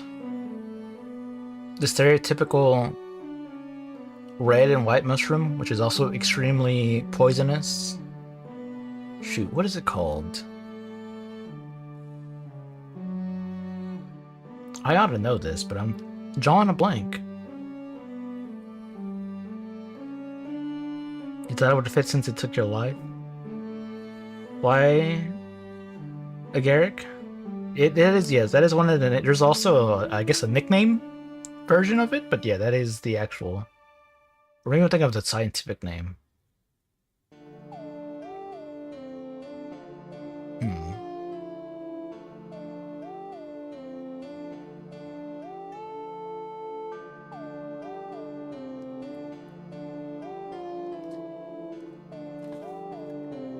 I open my window, get some fresh air in here. Amantia, there we go, Amantia. I'll go with that.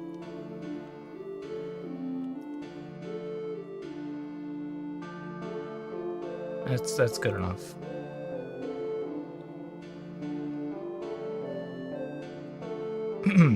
Right, we did that. While tapping some trees someday, you overhear a noise. It sounds like the clinking of coins and dice. Before long, you manage to track down the source, a wingless fairy sitting in the eye of a tree. A human? Oh no, now I'll be forced to gamble, the fae cried out unconvincingly. I'm the dice fae, you see. I have no choice but to gamble with every human that passes by. We even get to pick the stakes. Well, I guess I'll pick Wagyu. You know, Wagyu,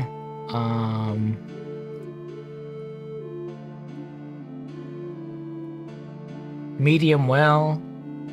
Medium rare or medium well? Or just regular medium? With a side of rice. Can I pick that? The rules are simple. If I roll a 5 or less, I win. But if I roll 6 or higher, well, that means you win. Compelling, right? How about just raw? Hey, chat, you know what time it is?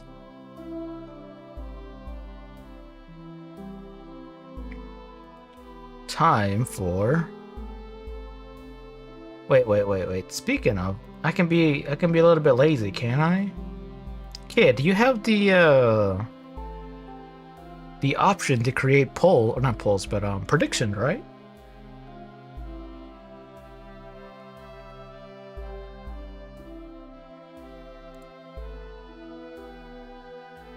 Can you make a oh, both of you are mods. Both of you can do it. You can both make a prediction that's like win, lose. Make it simple. Gamble away your coins. We have to. The fairy said you had to do it. That includes you, chat.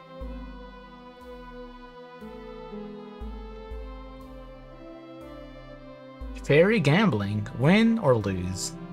Those are your options.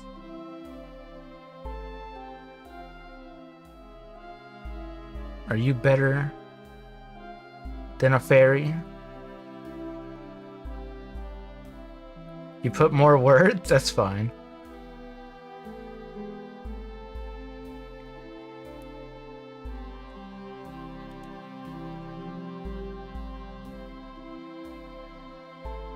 Will you win? I'm gonna drink some water.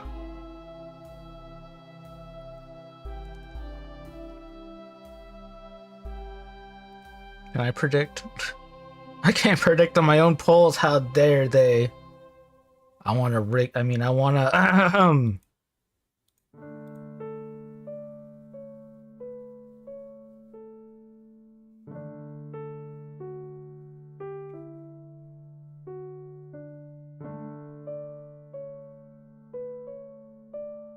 'Since you bet you can't choose the outcome now, I can do it. Don't worry. I can do it. Half and half. Oh, come on. I want y'all to go all in. Make it exciting. What's a gamble if you're not putting it all into it? You're poor? Oh, no. Well, now you can become rich. You just gotta win.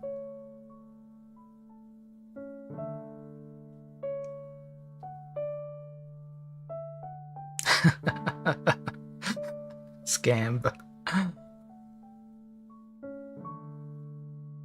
Up to 1K. Alright.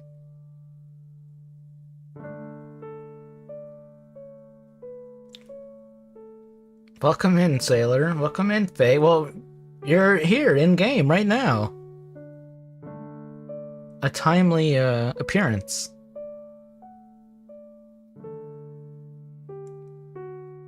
Alright, here we go. Yeah, I met a fairy, a fae of gambling, who apparently has to gamble every single time you see a human. So, here we go. We're gonna gamble. We're either gonna roll 5 or less and I lose, or 6 and higher and I win. So here I go. Gambling with a fairy? What the hell? Why not? What do you want to offer? Oh, there's ads. Damn you, ads! I guess I'll wait. I'll wait. As soon as I hit the confirm button, we start ads.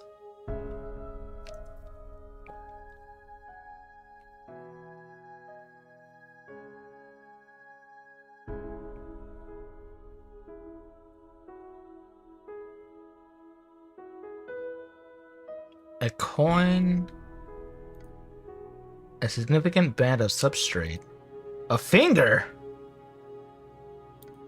A daughter. Oh wait, that means I can have two? Wait, what happens if I if I win? Do I get two daughters? I'm confused by this one. Do you want a finger? A coin. Oh, that's boring. The child. I'm feeling lucky, you know? I'm feeling lucky.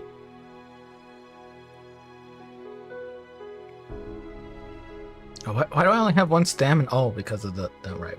That's what happened. Alright, here we go. Gambling. Hey, honey, sorry, but I gambled you away to a fairy. Here we go. The words leave your mouth before you really have the chance to think about it. It shocks you to realize this, with a flash of guilt quickly stinging you. But there are some things a person just never gets over. You know, fairies are tricky. But you would be a bad parent to let a chance like this pass you by without even trying. Fairy grins and nods, rolling a 10-sided die in his hand. Very good, very good. I do love high stakes. Then he cast a die. Rattle, rattle, rattle. Hey! Easy! What do I get? I better get a second one. Give me two. Give me twins. You eye the die with a certain skepticism as you see that it has landed on a 6. You couldn't possibly be right. After all, that would mean that you had won. Alright, where's the... Let me pay out. Did I win? I won. Easy. Enjoy your points.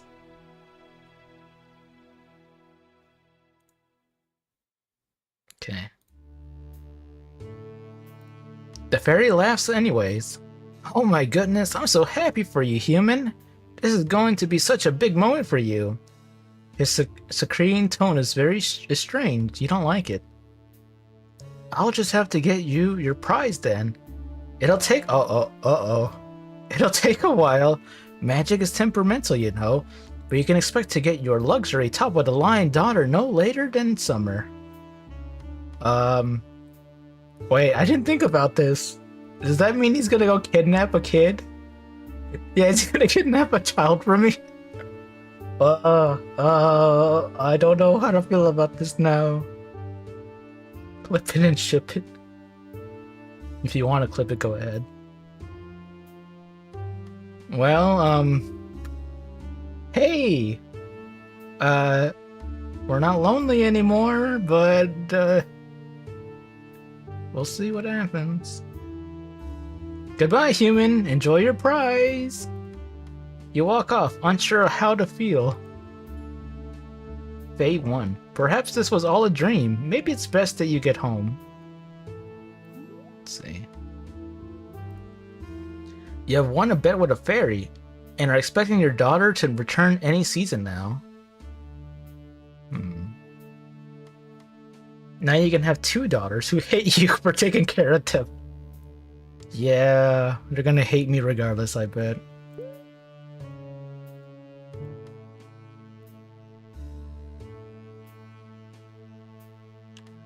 I'm gonna use blood. Infuse the soil with a drop of your own blood. This time, she can't hate me, right? Even I have 1 stamina.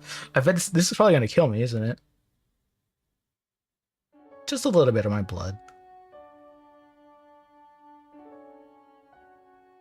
Alright, there we go. If this mushroom is to be your daughter, you think it's only appropriate to share your blood with her. That's the typical of a parent and child, you have been told. You want your daughter to know her parent, so you prick your finger and tell her your darkest secret as you quench her thirst. Wait, why that part? Giving her blood is good enough. Why I gotta tell her my darkest secret? Though you do not need her to share your burdens in life. You think it's only fair that she has an inkling of what those burdens are. Her quality of life have been improved. Life continued. Okay, this is... Oh, she looked different. Oh no, she's evil. She's evil. This mushroom has grown some extra limbs and is a bit more it's the same one. Chonky baby.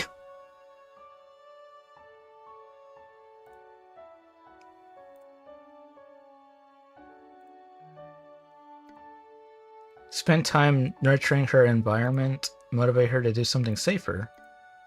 I don't know. Just do that. You decide that now's the best time to promote her growth, spending extra effort improving her living conditions. Your daughter seems to appreciate the attention and emotes cheerfully.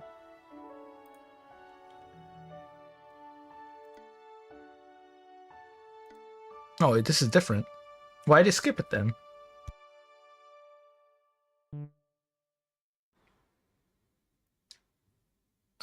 Was the witch? Could she be... Okay, so this is the same, but since we already paid the debt, it's different. Okay. Introduce her to your daughter. Privately request a stipend. Sure. Take a look at my child. Perhaps it was time for your daughter to meet the witch. She could maybe even learn a thing or two. The two of you enter the door and invite the gloomy woman inside for dry and awkward small talk. Something about the way the two accidentally stared at each other. You wonder if they made some sort of connection today.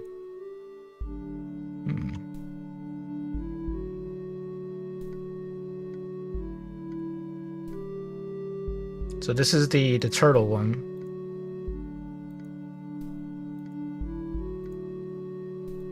I don't have enough stamina though. Stand guard until they stop. I'm gonna do this one because it costs no stamina for whatever reason. So I guess we're having turtle soup today. What a lovely opportunity, you think, grimacing as you rifle through your things and find a number of objects that will serve you well. A knitting, some spare poison, and a sword you swore never to see used again. Though, if it is to protect your daughter, you don't see any reason not to. Granted, you never used a sword yourself before, so you tie it to a long haft and fashion a spear out of it. All you have to do now is take your setup to the river. Tracking the general area where the little monsters like to reside, you set up the net across the river downstream in an area with heavy brush. Then at the other end, you pour in the poison. Oh god, this is maybe not the best of choice. It's a fun game, sticking them with your spear as they're frantically trying to escape the water, caught up in both brush and net, and by the evening you have plenty of meals for the foreseeable future. But it's covered in poison, no? Do I want to eat that? Though you can't help but notice your daughter's fixation with the new lawn ornaments, shells on tall wooden skewers. A message to say, get out. Wait, why is my stamina gone?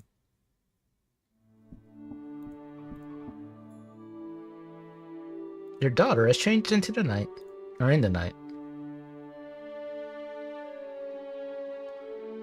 One morning, you notice that your daughter is nowhere to be seen. After an hour searching the nearby area, you find her... Oh, right, I think we did this as well. This one's a lot cuter. As you approach, she turns and acknowledges you silently before continuing to carefully watch her surroundings. Watch her quietly, buy her a nice gift to celebrate. Tell her it's time to go home. Well, you know what? I'm already dying. My stamina's already depleted. You know what? Have a treat. I might be dead, but at least she's gonna love me, right? Today feels like a monumentous achievement, so you tell your daughter you're going to the village to buy her a present. She grabs onto your sleeve excitedly, and the two of you head back to prepare for a trip into town. Your daughter thoroughly enjoys the outing, and lovingly carries the small birdcage she picked out at the market. She still hated you. I hope not.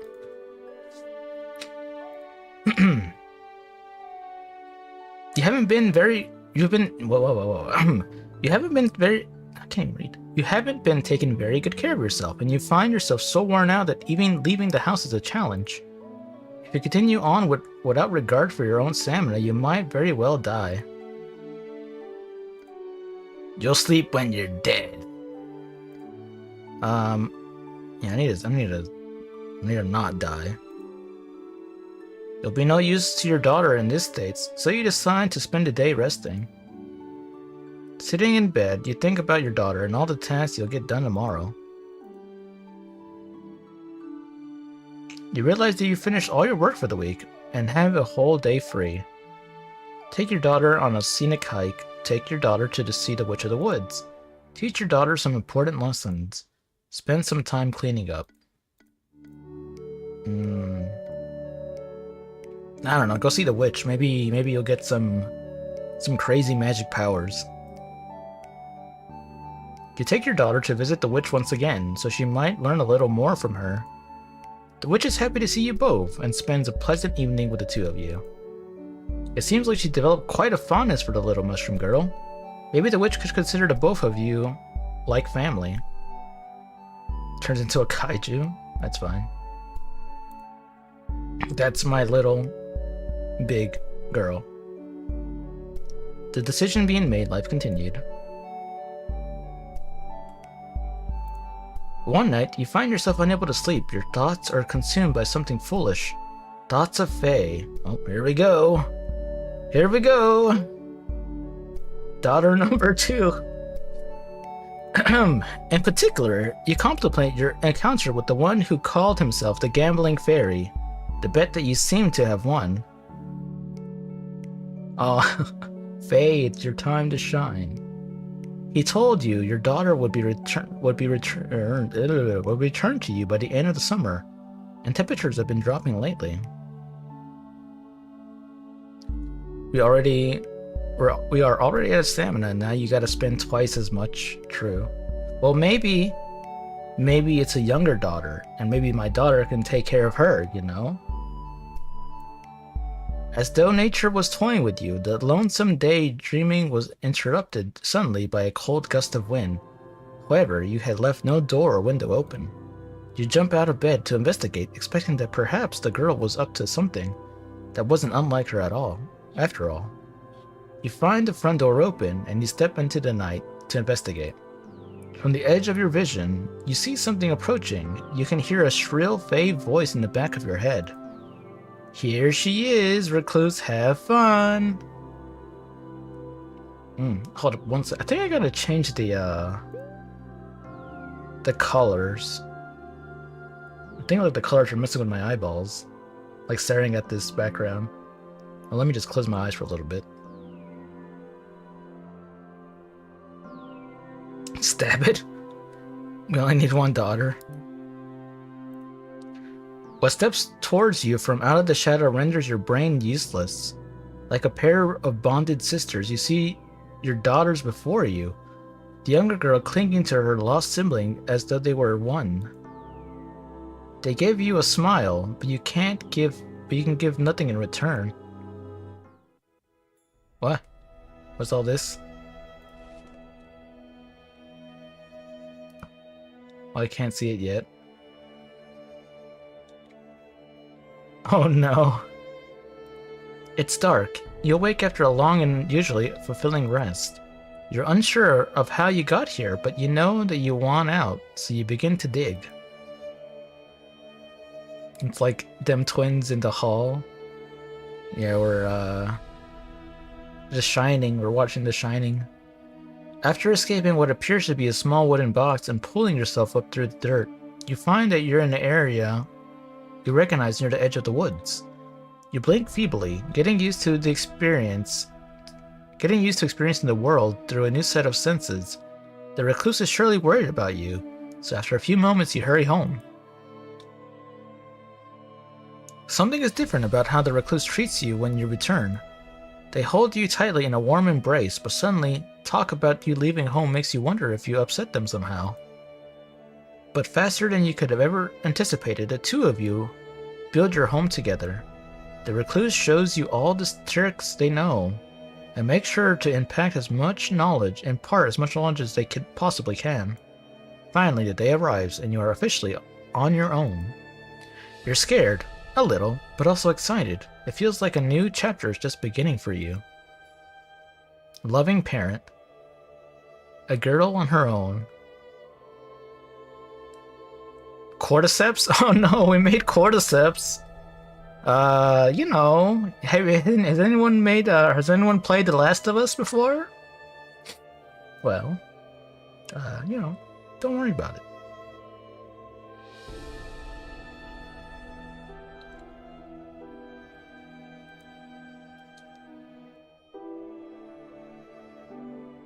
Now I can take a look at my loving daughters. Perfect twins. I hope that's the case and it's not a corpse. You know what? I think it answered my question. Oh no. A parasitic fungus that infests the body and mind of a host. Yeah. Found sibling, you are bonded with a human body. Domineering, you've never been healthier, and nothing will ever be able to change that. Monstrous, you're feared by humans for your appearance of your actions.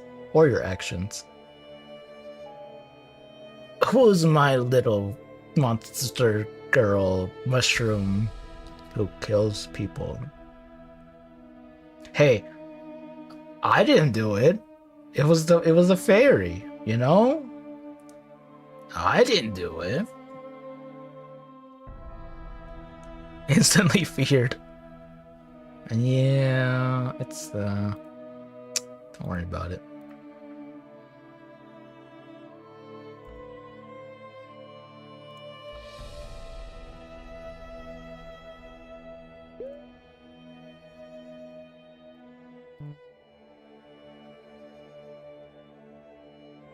Is this all the same? No, it's different. You're wandering the suburbs of the village one day when you notice an unusual sight.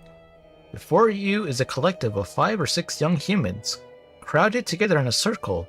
When you walk closer, you can more clearly hear the words that they seem to be shouting at each other. Damn it! One of them cries out, I should have went scroll. You should always go scroll against you. Scrolls? Are these people scholars? When you take a closer look, you can see the group reset. The 2 humans go to the center of the circle, holding one fist out each. The rest of the group takes an anticipatory position, looking on in tense excitement. This is it. If you win this, you win the whole pot.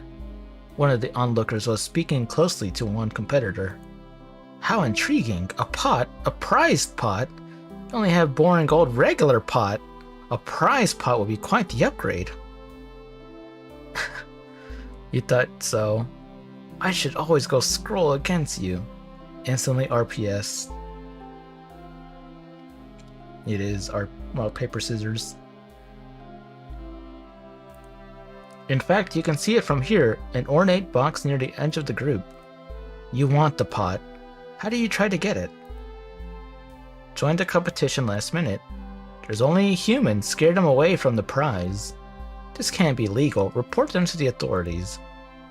I don't want the pot. I don't want or need a new pot. I will never want or need a new pot. Well, yeah, we are monsters. We gotta play our part. You regard the group through a critical lens. They're in a large group. That may make scaring them off more difficult, but you're not one to run away from a challenge.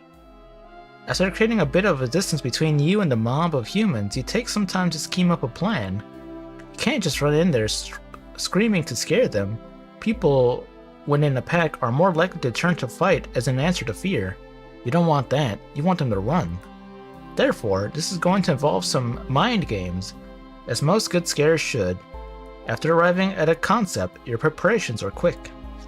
Within your bag, you hold the key to your success, a bushel of berries you had harvested earlier. Their bright red color will be useful. You smear yourself with the blood of the berries, juice you suppose some may call it, then tear away small chunks of your torso so as to create an appearance of wounds. There's something about your appearance that's already uncanny to humans, and you wish to accentuate this. To complete the illusion, you take on a strange walk, shuffling stiflingly in the direction of the hooligans. Bleh? What, you don't want to have berry juice and bits a chunk out of your daughter? That's my little girl. I raised her well. At first, they don't notice you, clearly too caught up in the cheering and jeering the competition. But as you draw closer, you start to emit a strange rasping sound. Finally, it appears... I fail! Oh no, I passed. How come sometimes it's fail and sometimes it's pass? Finally, it appears as though someone hears you. They turn, seeing the strange, shambling creature approaching, and let out an ear-splitting scream. Others turn, seeing you. Humans aren't always very perceptive, and seeing your strange, altered form leaves them confused and afraid. Necromancy! One of them cries out. I'm out of here! It seems the rest of the group agrees as they scatter out in different directions. Before long, all of them have scrambled far away, leaving you alone with the prized chest. Finally, you get to claim your reward. You approach the chest, kneeling to the ground as you open it, to think your very own victory pot would be within. Unfortunately, all you find in the chest are a variety of treats? Small pastries, cookies, and fruit leather? Ugh. You feel distinctively misled. Nevertheless, you shove the treats into your bag. Scaring teenagers is its own reward. Anyways. One morning, you're out foraging when you hear muffled voices in the distance. When you approach, you spot a rather odd group of three. The first two look like human hunters, but the other one looks to be some sort of magical being. She has tendril-like appendages that sprout from the top of her head, and her body is made of delicate hues of purple with bits of ice blue. Slowly, you begin to feel a connection with her. You suspect this may be kind of a fungal kinship. The hunters are happily chatting, but you begin to get the impression that the Violet Girl would really rather not be with them. Attempt to eavesdrop, approach the group, ignore the situation. I'm gonna approach. Easy breezy. As you approach, one of the hunters turns and spots you. His eyes widen with fear, and he lets out a scream, startling the other. The two nearly trip over themselves and they scramble to flee. Violet, however, does not seem to regard you as terrifying, like the humans did. As you turn to watch them run, you hear a soft "thank you" from the other fungal girl. She gives you a little smile, and with a nod, you go to leave. Wait, can I... Turning back, you see the Violet Girl nervously rubbing one of her head branches. It seems like she has something she wants to say, but doesn't know how. On a whim, you invite her to forage with you. With another soft smile, she joins you. The two of you spend a calm and quiet afternoon foraging together. She tends to speak in short sentences and often takes a more passive role in the conversation, but the two of you manage to bond over your equally strange upbringing.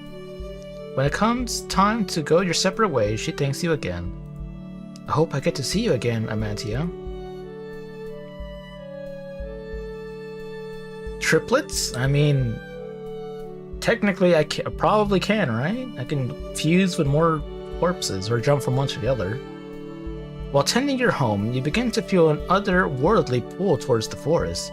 You can't resist, and moments later, you find yourself surrounded by trees and standing in front of a mushroom-covered hut. Deep within, you know the witch that made you resides there.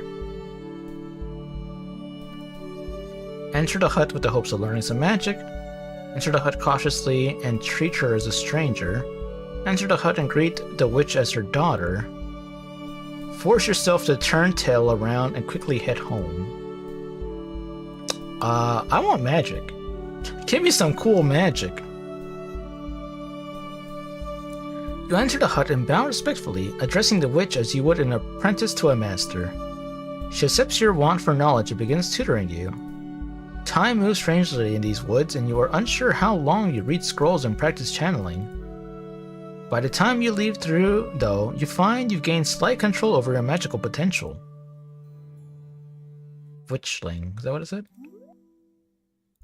You are touched by magic in some significant way. Magical zombie. You feel a crisp breeze. The heat is relenting. Alright, we did that. Fall has arrived. While taking a stroll down the center of town, you catch the eye of a curious group of children. Oh, we did this one too. Wait, can I scare them now? Ignore the children and keep walking. How rude. Point and shout right back at them. I gotta be evil. This one was so cute until it turned into a monster. Wait, you calling my daughter not a cute kid? I'm gonna sick her on you. She's still cute. Maybe you can't appreciate monsters like I do. She's cute.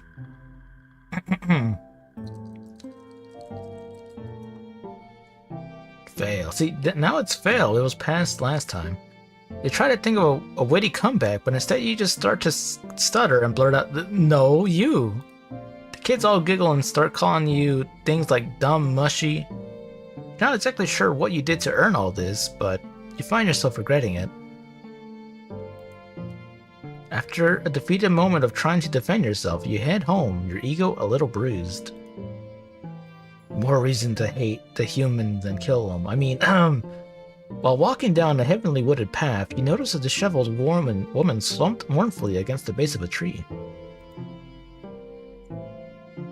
She bears numerous scratches and light wounds, as well as particularly cold black lips. Her clothes are torn and dirty, but despite this, you can tell they were once quite expensive. Curiosity piqued, you approach the woman, asking her if she needs help with something. Absorb her? We'll see. The woman grimaces, shaking her head. Nothing can be done for me. I've been sentenced to death. Kill her. As you speak, you notice her tongue is strained, as if she had been licking ink. You can't help but feel intrigued, so you insist, what does she mean? A few weeks ago, I was walking through these woods when I witnessed the most beautiful woman I've ever known, picking flowers alone. I am ashamed to say I was so taken by her stunning looks that I followed the woman, aiming to at least ask her name. I discovered far too late, however, that it was no woman, but the Witch of the Woods herself. Your eyes widen. Few humans would ever speak of the witch. To follow her into the forest is regarded as, well, a death sentence. I know not if it was punishment or fulfillment of my unspoken request, but upon my approach, she twisted around and met me with a terrifying, intense kiss. When I came around again, I bore a terrible curse. She visibly trembles, pulling at the tattered ends of her elegant dress. Solid cobbles seem to shift under my feet, and steady tools writhe like snakes in my grasp, conspiring to be dropped. I have been doomed to fail at all things. I've lost my work, my coin, and cannot even prepare food or forage without injuring myself. This game reminds you of World of Horror? A little bit. I mean, I think the color scheming definitely is that. The graphics, but it's more daughter raising sim in a way. Also, welcome back, Mana. It has reached, wait, have you seen my daughter? Do you want to take a look at my daughter? My beautiful, cute, wonderful daughter? Applies lip gloss. I'm gonna drink some water.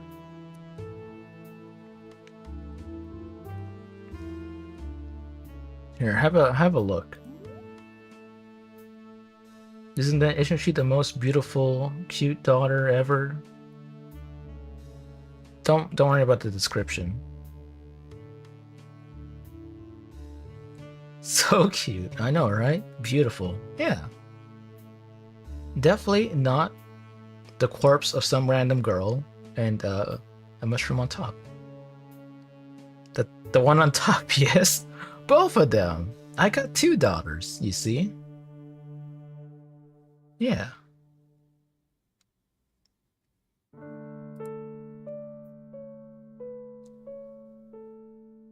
Twins.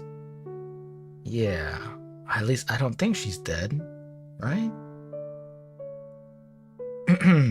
It has reached a point where I can do nothing but sit here and await. She trails off, pursing her blackened lips. Again, the doomed lady falls against the tree, staring blankly. It's apparent that she has utterly lost her will to go on. A cursed kiss from the Witch of the Woods. How unexpected. Ask her to give the curse to you with a kiss. Decline to interfere with the witch's business. Tell her to pursue a romance with the witch. Attempt to dispel the curse. Well, I do have a spell. I do have magic. But is this gonna make the witch angry at me? Because, I mean, I assume the witch did it on purpose for a reason or so.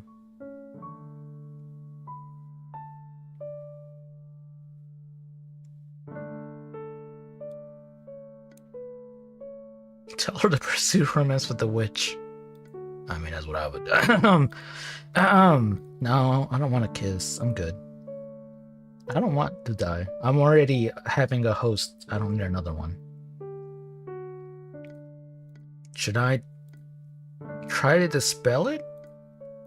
Or tell her, hey, go hit up that witch?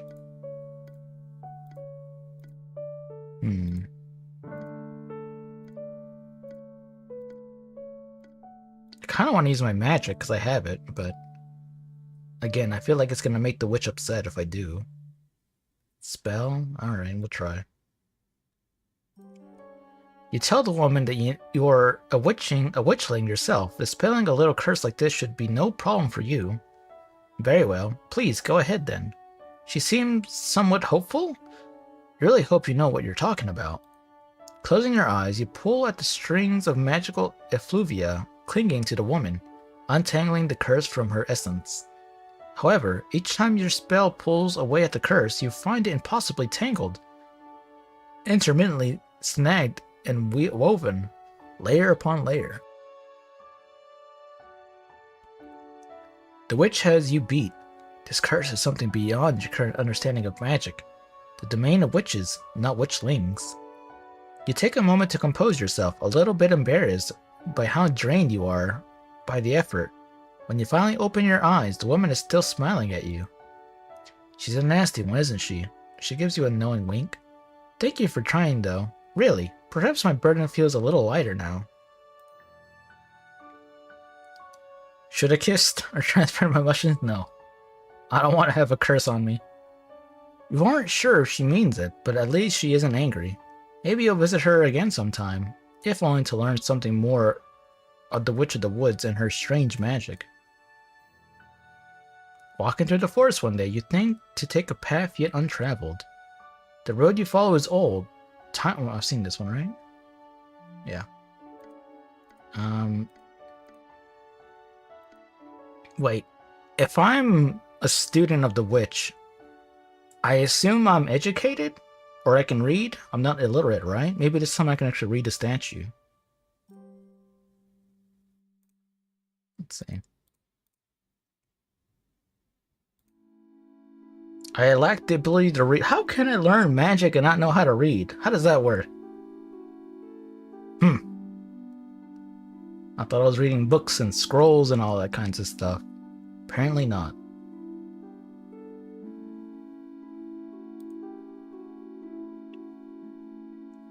Oral traditions. I said I read scrolls, yeah. Well, somehow I still know what it means. I guess magic. Delving somewhere in the unknown of your memories, the poem finds itself within you.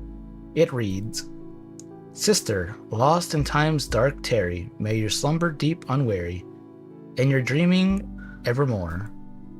And should you wake again tomorrow, spare yourself the ever sorrow, and sing again your littling score. One of three, with her and me, of yours and mine a plenty. We cry for thee, do you see? The tears we shed are empty. As you finish the remembrance, you notice a hand-scrawled note on the back. Unfortunately, you have no idea what it says. You pause for a moment before turning your attention back to the glade at large. Okay, now this is the same. Okay. See? I should have been triplets. No. Let's see if I can beat the check this time. Oh, did I win? Or maybe not.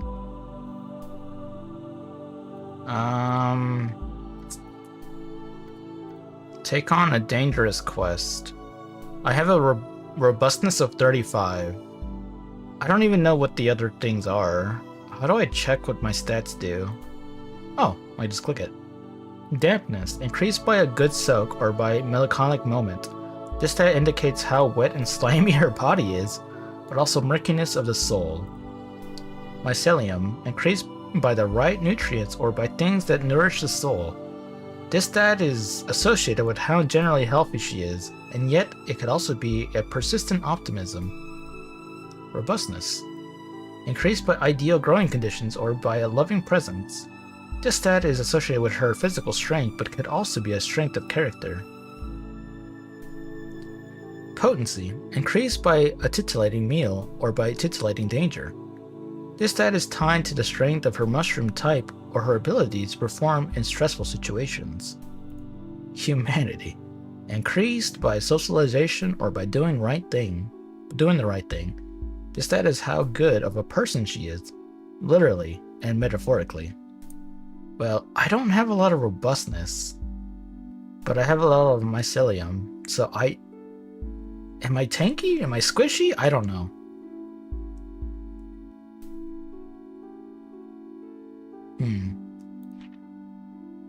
Spell? You can feel the magic flowing through your body, though it is powerful, it is not unlimited. Wealth. Food. Spore. I'm a bully?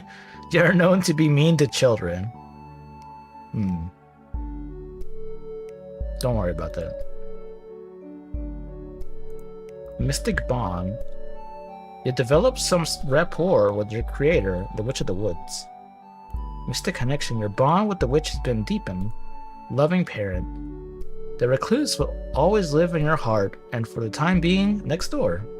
Hey, but I'm a loving father. That's what matters.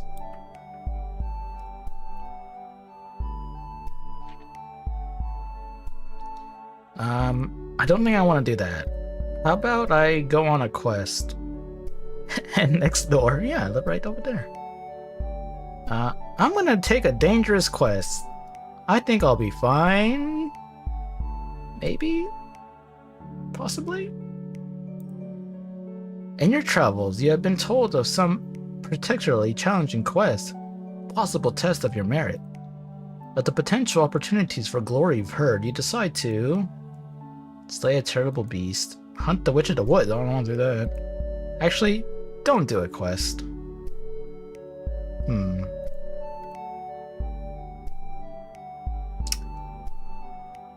Hunt the witch? No, that's not happening. Out of the question. I hope I'm not sentencing my daughter to death, but I'm gonna hunt a beast. Monster Hunter. You have heard rumors of a monstrous animal terrorizing a nearby community. Perhaps you may win some renown if you stepped up to hunt the beast. Preparations will take some time, but you decide to take on the creature before the end of the year. One evening, you witness a strange occurrence as you approach your home. A pair of humans are huddled in a nearby bush, watching your house intently. Eyes locked in a strange abode, they don't notice your approach. It appears they are here to spy on you? The hag bias is too strong? Yes. That, and I like, I'm very particular. Assuming that they look the way I think in my mind, that's also another one of my weaknesses. I always say, the goth, GF, slime. I mean that. You, in turn, find a wooden spot nearby to sit and observe the pair.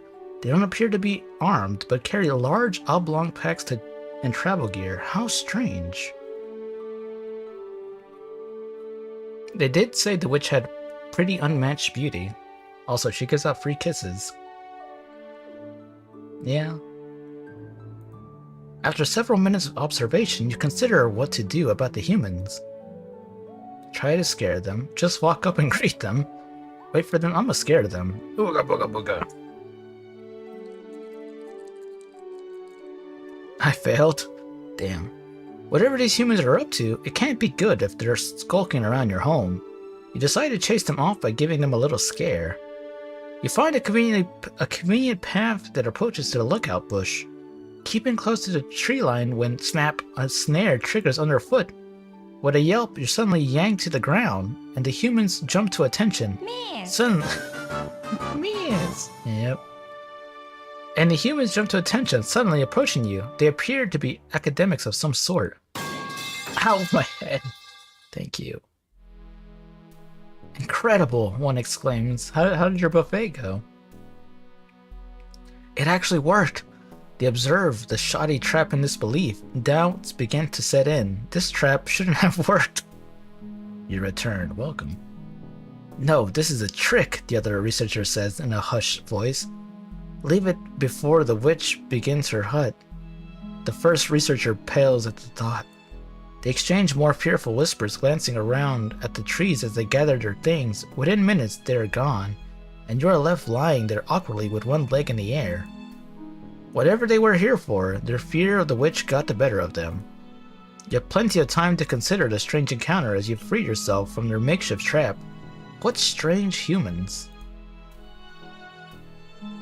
It's nice out today, so you decide to have a picnic. After wandering around for some time, you come across a quaint house with a bell. Just as you begin to wonder what purpose it serves, the bell rings and several children run out and begin to play. A small group of them take a notice of and subsequently surround you. With the curiosity thoroughly piqued, you have a few ways to proceed. Invite them to join you. Curtsy, introduce yourself politely.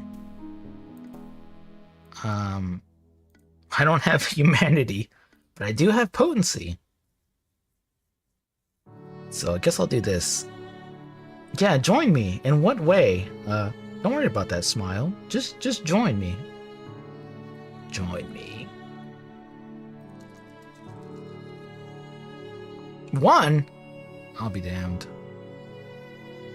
Clumsy in the kitchen is an understatement. Your creations are unfit for human eyes. You never intended for this meal to be shared with anyone, and it shows. Join my colony. Yeah. Perturbed by the sight of your food, most of the children leave. Some boys stick around and try tasting it as a test of courage. Some gag, while others proclaim it actually tastes fine. More for you, you suppose. At the end of the day, food is food, and you're not picky. You finish it with no issue.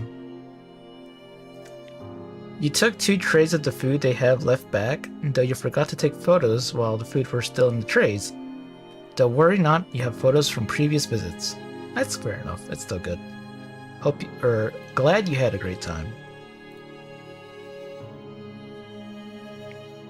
As you take an evening stroll through the nearby woods, you happen to overhear something of a loud commotion. When you approach the noise, you're able to see the situation more clearly. 2 teenage miscreants seem to be harassing a child. Try to help and solve the situation diplomatically. I don't want others in my forest. Get them all out of here. Lead them to their devices. Give the teens a scare. You know what? Get out of my forest. Get out of here.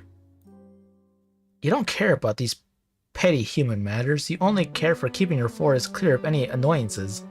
And this is one of them. You start by taking heavy steps, making sure to rustle as many plants beneath you as you possibly can. This seems to put the group on alert. They fall silent, the 2 older boys grabbing the child protectively.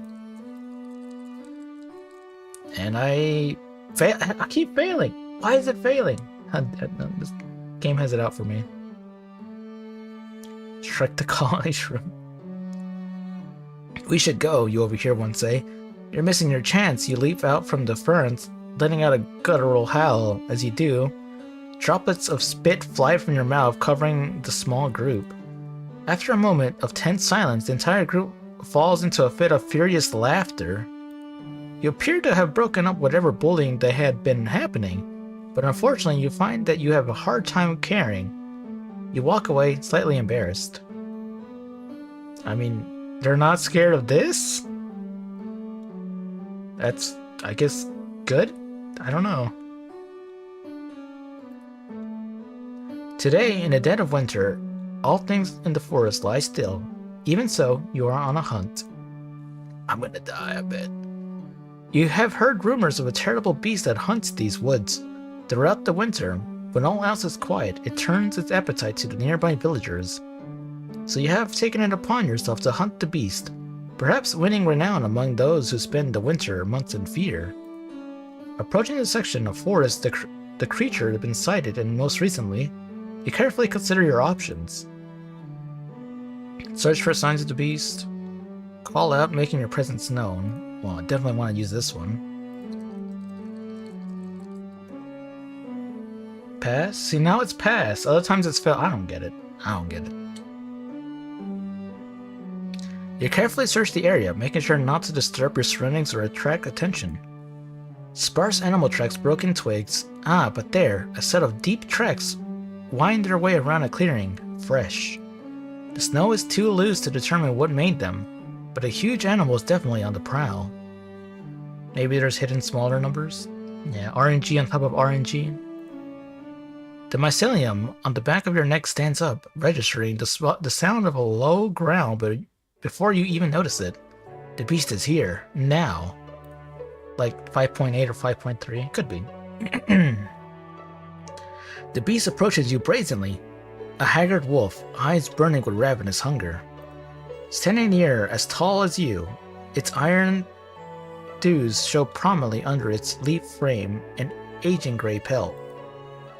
Its tremendously proportioned head and glinting white teeth tell you just how effectively a killing this creature is, and a blood-stained maw leaves no room for doubt.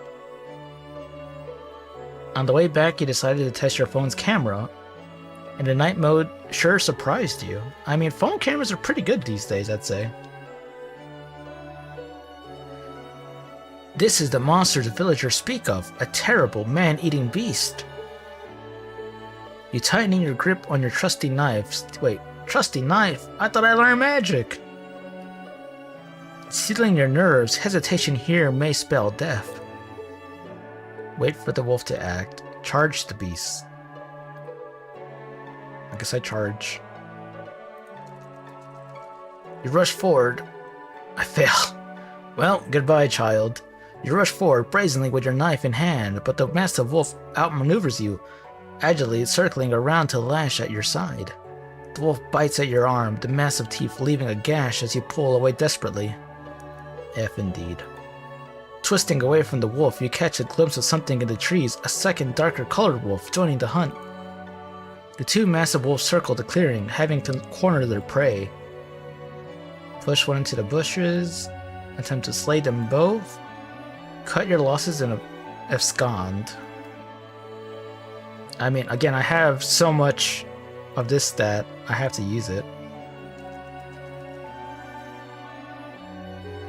And this one is a fail! I don't get it! The villagers won't be safe until both wolves are dead. You can't allow either one to chance to escape. The wolves, though, dance around you effortlessly, their wide circling quickly closing in around you, exploiting your every mistake. You swing your blade wildly, but the beasts know human weapons too well. Within minutes, you're exhausted and haven't so much as nicked them. Man, I just wanted to use some of the magic I learned. I've been debated. Finally, having eagerly awaited this moment, the wolves descend, teeth and claws tearing at your legs as you are overwhelmed by the pair of carnivores. Desperately, you kick at them. Though you've already lost the strength in your limbs, they continue to maul you, unabated. Your body lies there, motionless and cold. Hours have passed, and the wolves have long since ceased their attack. Blinking feebly, you sit up. Huge gashes are torn out of your legs, arms, and chest, and bits of yourself have been scattered all over the clearing. But you're alive! The realization seems to light up in your just barely conscious mind. You're alive! Guess they don't like shrooms. That, or I thought I was gonna take control of them. Why didn't I just throw my spores at them?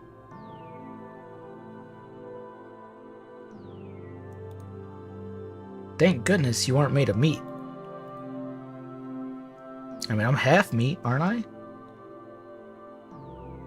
Your body is quite resilient, however. In recent days, you feel as though some component key to your composition has failed you. As you carry on, you realize your steps have grown slow and cumbersome. Every move forward feels like trudging through slush.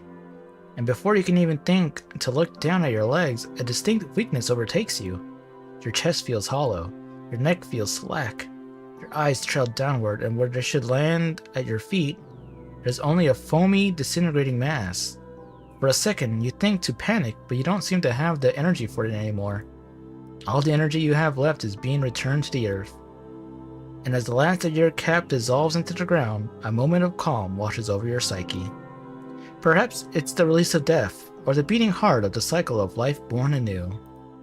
Regardless, there is only weakness, and then release. And finally, peace.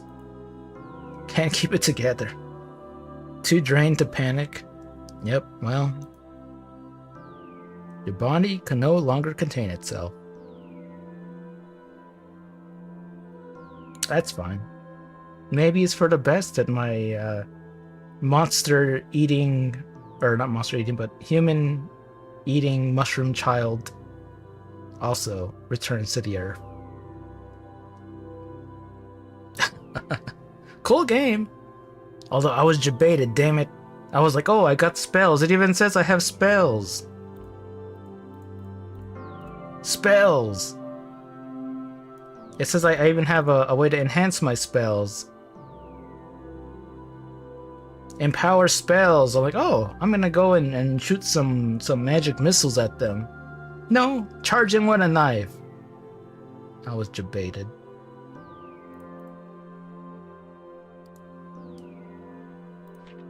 Ah. Hey. Well, hey, developers, if you're watching. Alright. That's the real ending.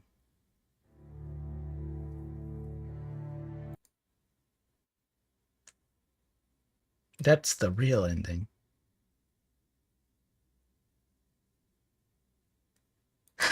It just closed. It's over. I guess we beat it. The game really breaks the fourth wall. I did 2 runs. The first run, my daughter hated me. The second run, she loves me, but she died. Maybe I'm not cut out for being a parent. At least not the mushroom kind. The love kills. Treat them mean. Dads in video games? Yeah, there is, you know how it goes? There is a series about that I actually do enjoy playing, and I might play it on the stream in the future. Called Princess Maker. So maybe in the future you'll see something like that. But for now, I think the game crashing is probably a good sign of a time to stop. Because it was only a bonus stream anyways. Let me see, what else do I have downloaded? Urban Myth, The Solution Center, Phantom Breaker, Luma Island. More demos? Do you want me to do more?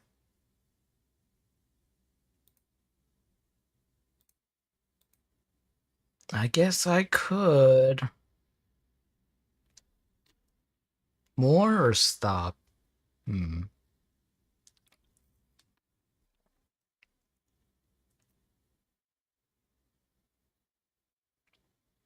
just went into an alliance roulette? I hope you did not get the near ones.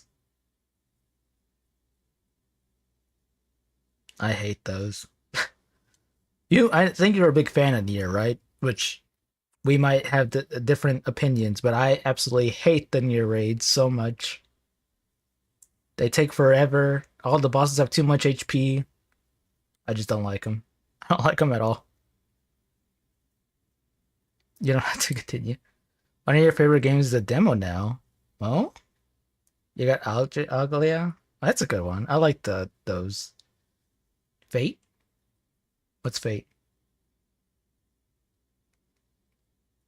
Fate Grand Order?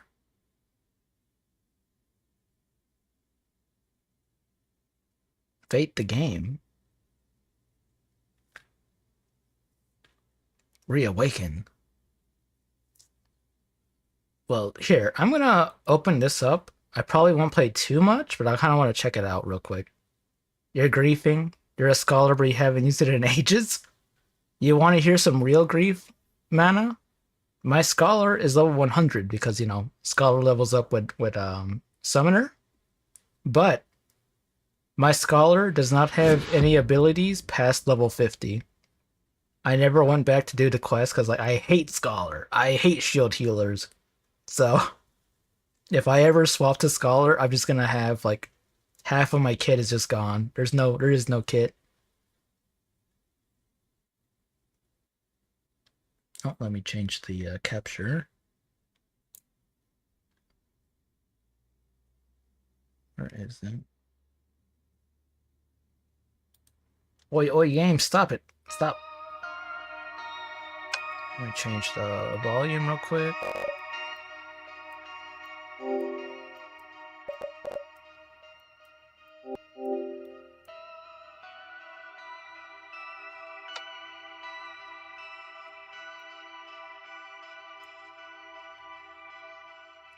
Where's my video game?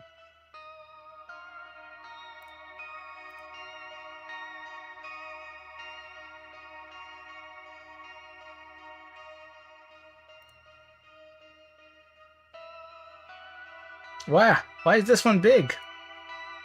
Why can't all these be scaled the same way?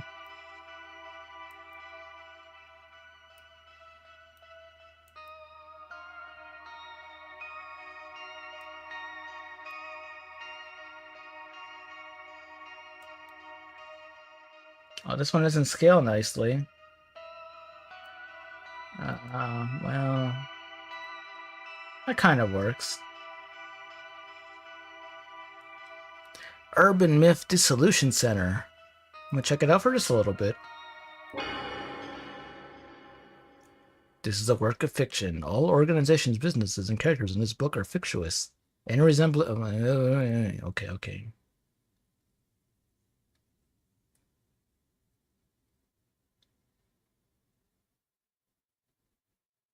Oh no, why now? Why here? There's something here. Hi, Azumi.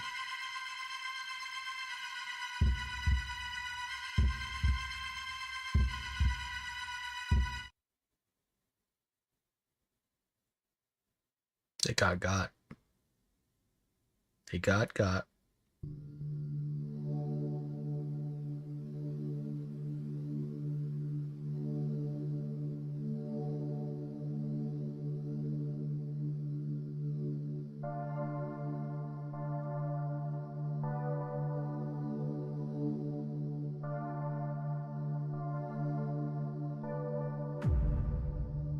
Anomaly checkup. Urban Myth Dissolution Center. I think this one's gonna be a lot more like World of Horror. Is this the place? Hello, I'm looking for the Urban Myth Dissolution Center? Business call? I've always seen weird things ever since I was born. I was hoping they might be able to help. Sanders down the elevator, 4th floor deep. Hope they can fix me here.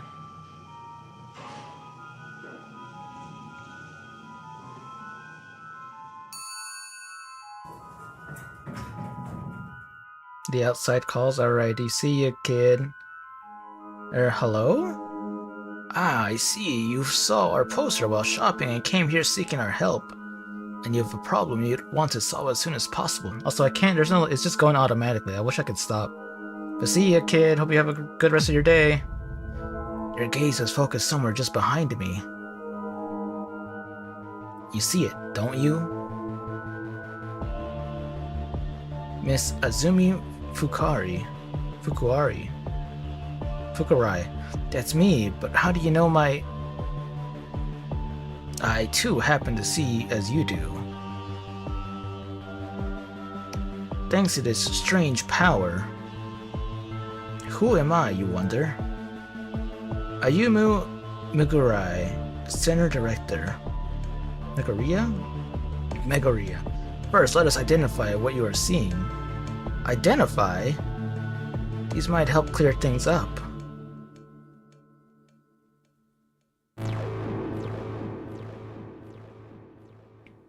Welcome to the Urban Myth Dissolution Center.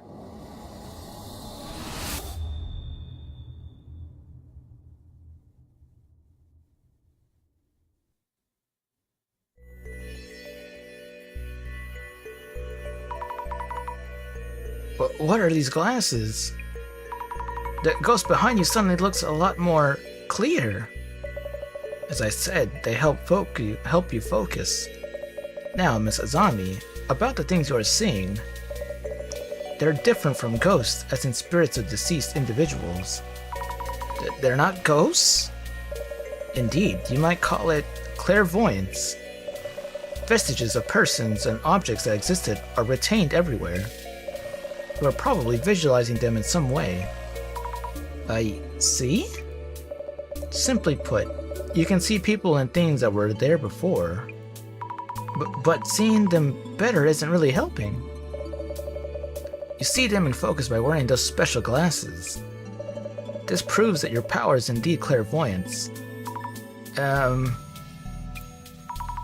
could you perhaps help me deal with this clairvoyance? We could indeed. Here, at the Urban Myth Dissolution Center, we work as a detective agency for anomalies, which handles cases beyond the capabilities of regular law enforcement. Upon official request, we could certainly support you in figuring out your clairvoyance. Then please, do something about these things I'm seeing. All in due time. Let's get you in a seat first so you can relax a bit. Oh, right. Slowing down, sitting down.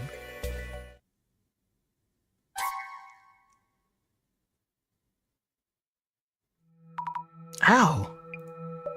Oh, of course. Huh? What just happened? That chair is said to bring death to those who sit in it. A terrible curse indeed. What?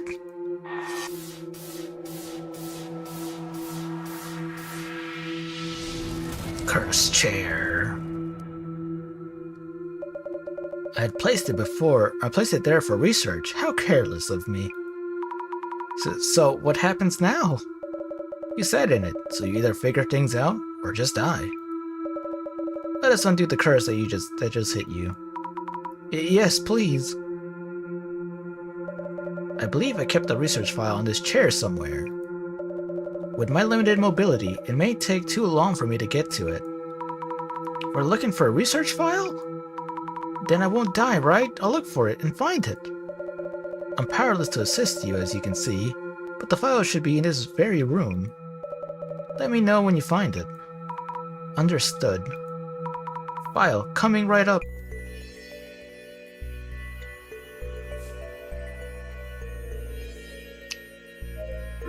Look at the chair. I thought this was here for guests. Why did I ever sit down on this thing?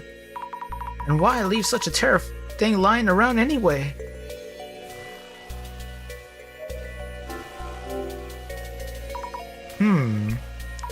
No idea what I'm even looking for.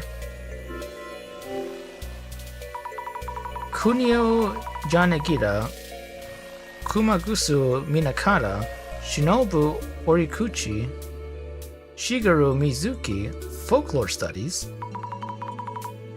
Am I pronouncing these names right?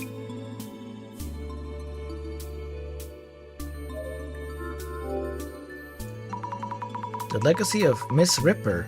How not to meet your doppelganger. Warmer at least? Oh, this book has a mark on it. The Dangers of Snake Venom. Hemotoxins from venomous snakes break down proteins. This can cause necrosis in muscle tissue and may warrant special attention. Way too complicated for me.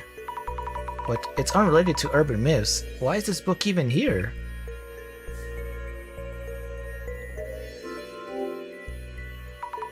Is this the medical section? Depression. oppression and liberation, caring for schizophrenia. The schizophrenia? The voices are back!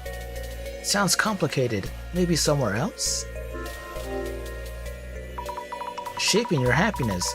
Surefire tips for building rapport. Occult Great Reset. All sorts of books here, but I'm not finding this research file anywhere. I should check with the director. LOL. Yeah.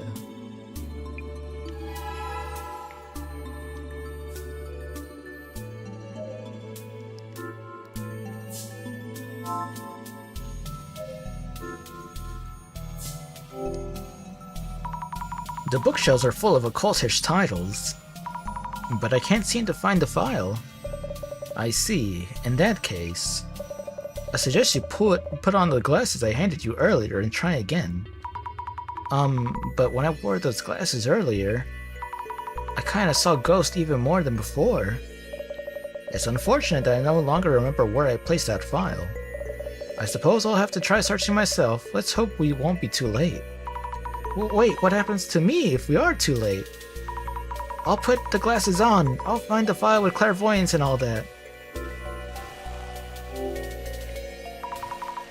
The Director-san? It looks like Orochimaru. Never seen Naruto. Yes? Am I looking pale? I feel kind of queasy.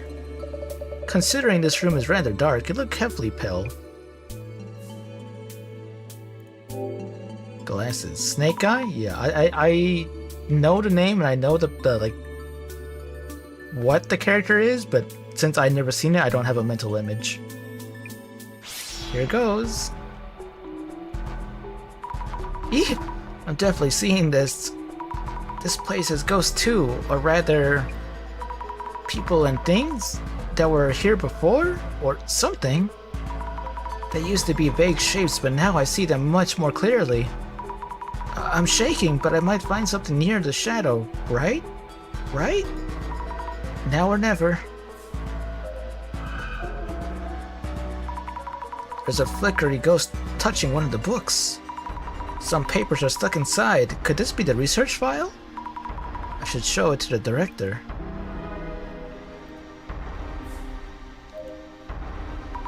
Yeep! I know I saw a ghost behind the director. Wearing those glasses make me see it even more clearly. I'm having trouble talking to him with these glasses on. I should shake off the glasses when I need to talk.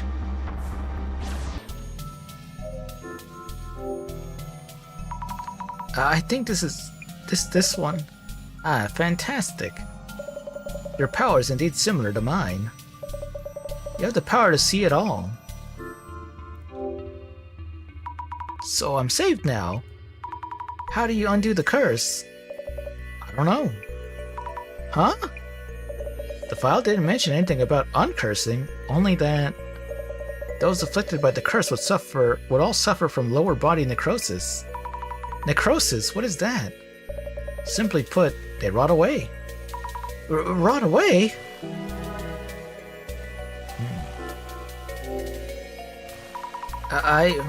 What should I even do? You sat down in the chair. Did you feel anything when you did? What I felt? I did feel a jab or something, I think. I see. That might warrant another look at the chair itself. You may find clues as to the nature of the curse. I'll go check. Gotta keep trying.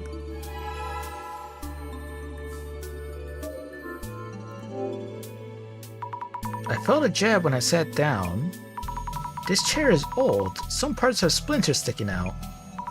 Did one of them jab me when I sat down? I should mention this to the director too.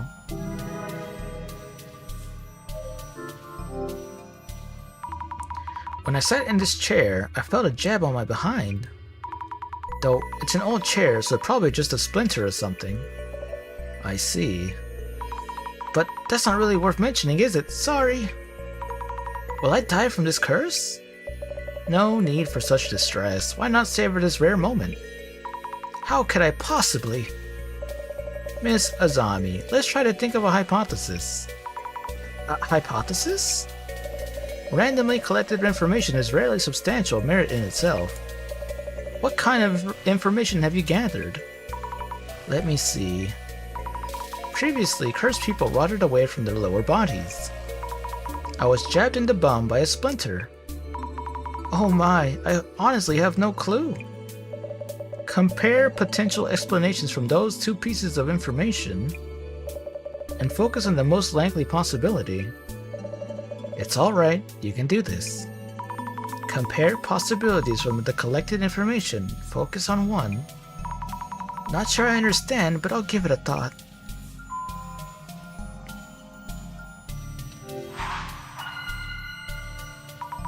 Let's think things over a bit.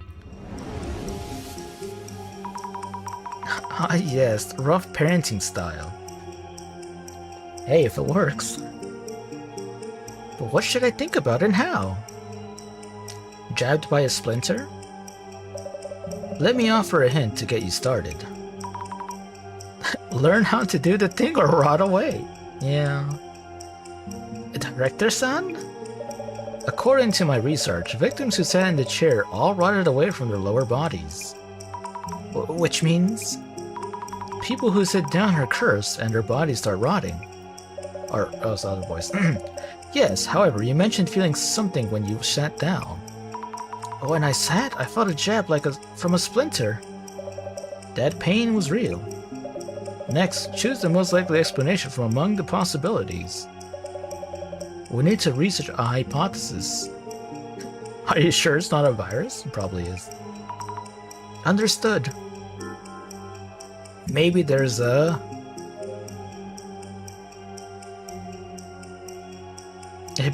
that puts biting bugs on you? Placed there by Miss Ripper, infused with rage and hate, to jabs you with a needle, poison. Maybe there's a poison trap? Injecting a necrotizing poison that puts biting bugs, infused with rage... No.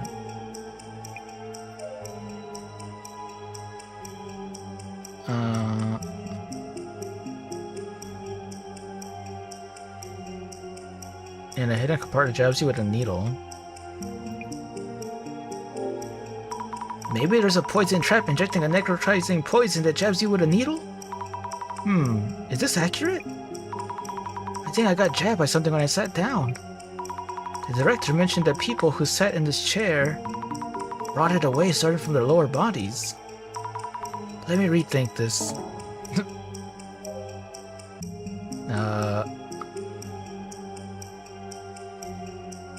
Well, did I just put it in the wrong way? Is that what I got wrong? Let's see if that works. I just put it in the wrong order.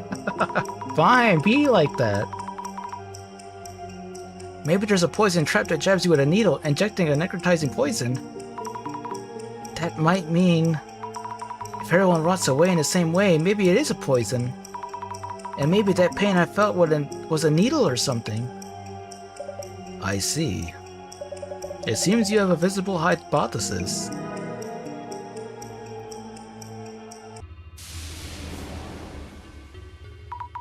Maybe there's something hidden in the seat of the chair. Was the other voice. Will I be okay now then? Once you have a hypothesis, you need to test that theory. If your hypothesis is correct, that chair should house some kind of mechanism. I'll check right now.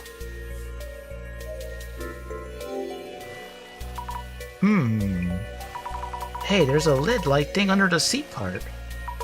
If there's a clue to what the poison is, we can find an antidote. Oh, it's not coming off. Just burn the chair? I mean... But then you're not gonna find the poison. There we go.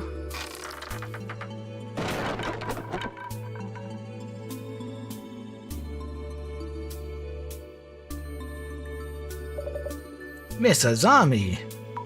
I did it, Director-san! Now we find out what the poison is, and... This is rather inconvenient. Although the cursed chair itself is real, the poison actually no longer has any effect. To think you would outright demolish it. Wait, you knew this all along? I thought I was going to die from the poison. Yet now you're demolishing the chair has changed things, rather drastically. Imagine that, a visitor destroying the cursed chair. We will need you to cover the repair bill. What? I'm so sorry. We had borrowed it for studying. We'll need to restore it. The fee should be around 10 million yen. Wait, that's totally... You said 10 million? I do admit being careless on our end, so about your earlier request, how about you work for us as an investigator and cover the fees with your wages? But please. Once the repairs are covered, we can start working on those troubles of yours. 10 million. Your special power, clairvoyance, will benefit our investigations. We'll make sure to account for that in your wages. Please guide the Urban Myth Dissolution Center's investigations with your clairvoyance. But there's no way I could do that. I'll just go now. Phone number. Inugami University, Comp Sci, 3rd year. Street address? No, that's my phone number. And why do you know about Uni? I told you, I have the power of vision myself. I can find you at any time and collect your debt. This is unreal. Yet I prefer welcoming you in rather than pressuring you. Oh my, I'm really sorry for the damage. I'll do what I can. Why is this happening? Also, you might want to use this. A journal? Yes, for keeping notes on your investigations. Go on, take a look. People. Is this the right page? Many incidents involve complex interpersonal relationships, or relations. Here you'll want to note down characteristics and relationships for the people you meet. This is work orientation already. Please try taking notes while we're at it. About what?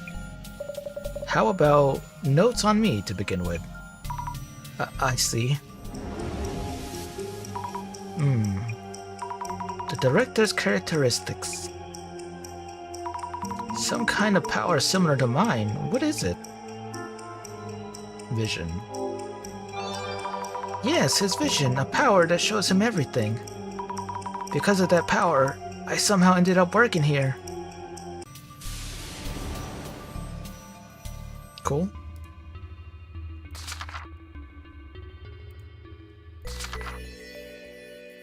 I won't worry about that for now. You have your journal now. How about we take a quick break? A quick break? Not breaking chairs or my will this time. First of all, we're going to brief you on the basics about the Urban Myth Dissolution Center. Okay? What are urban myths anyways? Okay. Well, all of that. I mean, this is up my alley. I would be that guy right there. I like urban myths, all that kind of stuff. Way too fast! 1 hour later.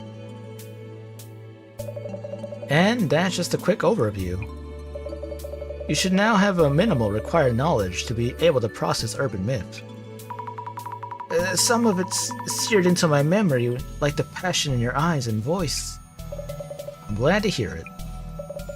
Whenever in doubt in the field, your memory of me should prove helpful. I've only scratched the surface, but in due time. Well then, let's get you started on investigations. Like right now? Yes, indeed. You should be perfect for this case. Huh? This request is about curbing the damage being caused by a certain urban myth. Jasmine, whom you'll have met upstairs, handles our on-site investigations. The lady with the hair buns? Skill sets vary from person to person.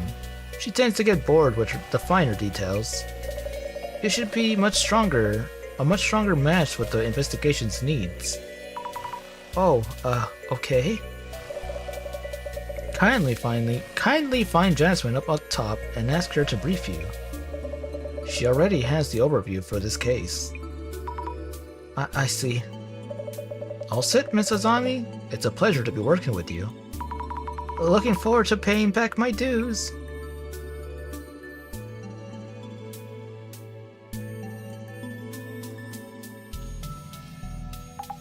Hey. Thank you for earlier. Let me introduce myself. Yeah, not interested. Just heard from the boss man. Azami Fukurari, yeah? Let me think. Zami. Zami?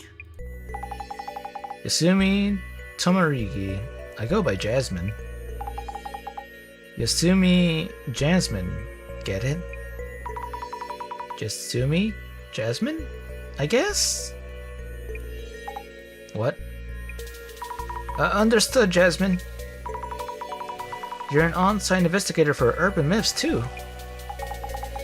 So that's all you? I just drive you around. Deal? Seriously? Director again? Uh-huh. Stop the damage from urban myth. Huh. And I need to teach you how to do social media research as well. Why me? Anyway, get in. We'll talk on the way. Understood. I got a van. Scooby-Dooby-Doo, where are you? G-Man? Is that him? Gordon Freeman.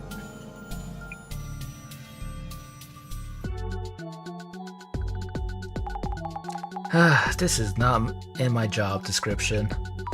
Sorry. Nah, it's okay. Again, it's that boss man making others do all the work. Anyway, about the social media research business. Ready? Yes, I'm ready. So the reason we look things up is tracking rumors and such. Tracking rumors? Checking for rumors that hint at urban myths around posts that stand out. Any comments that might spread rumors in questionable ways. That's basically what social media research is for. Tracking rumors, social media research. Whoa, taking notes, huh? Go on and give it a try, I'll back you up. Understood, thank you very much, Jasmine. Yeah. Bossman's notes say, it's all started from this Ico person's account. For starters, check how far the rumor's spreading. How far it's spreading? And all urban myths come from rumors. Gotta cut to the core first. Do you think I'd be able to? Choose the posts and read them to me. I'll be able to comment at least. I should just read out each and every post. Anyway, start by tracking down the source of the info. Pinpoint claims of anomaly sightings. Understood. Oh boy, now I gotta scroll through social media. Search. Can I search? Oh, I can't search. I was gonna search for hags. Guys, some weird dude showed up at Mia's place and tried to attack her. We called the police, but they're really not helping much. This is true terror, yeah. Having to scroll through social media, that's the true terror, I agree. Huh? It's blowing up. I wonder what this is trending, or why this is trending so much. It's the content for sure, but maybe also the account itself. What's up? You're burning a hole through that pic. This photo looks familiar for some reason. Could just be your mind playing tricks on you.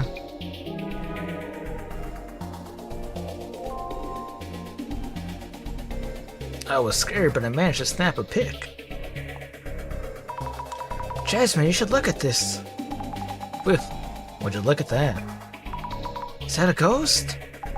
No idea. Bossman would be thrilled if it is.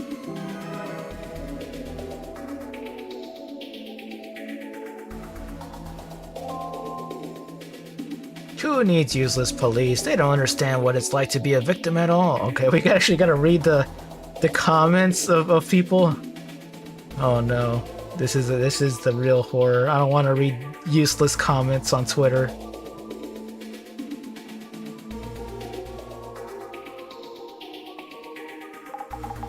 Looks rough for the cops. I've also been treated horribly by the police before. I wish they would be more passionate about their work. Flame war going on between police supporters and otherwise.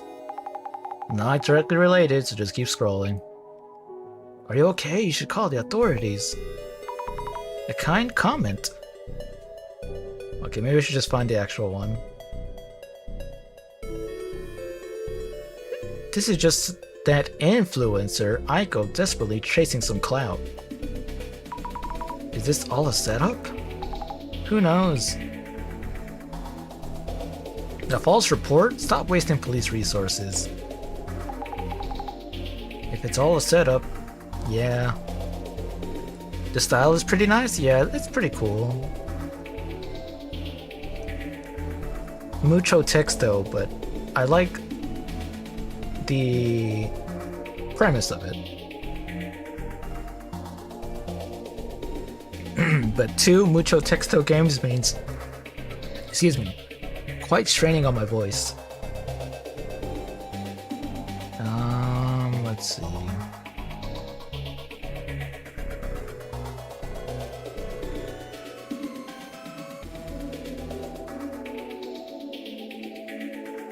Can I use your tweet on our website?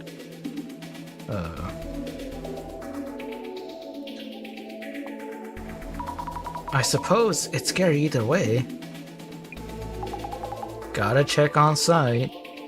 Yeah, for streams it's a bit exhausting. Yeah, again, I'm kind of used to it. I just have to. I think I gotta do it more to build up an endurance. But I did do a lot of Paper Mario, and that required a lot of talking or reading.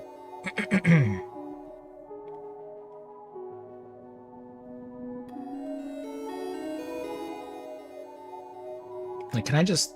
I gotta go through every single comment? No, I thought it was just flavor text.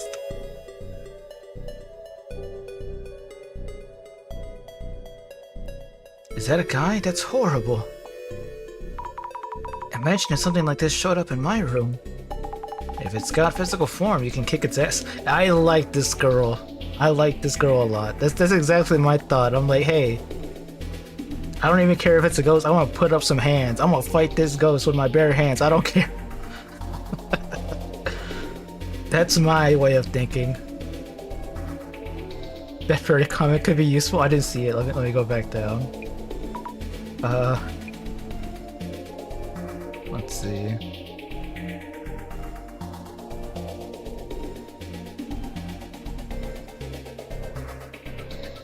You wish I worked in fast mode then?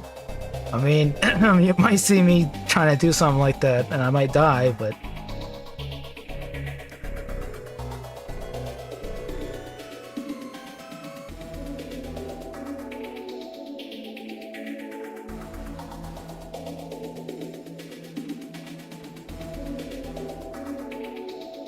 What furry comments?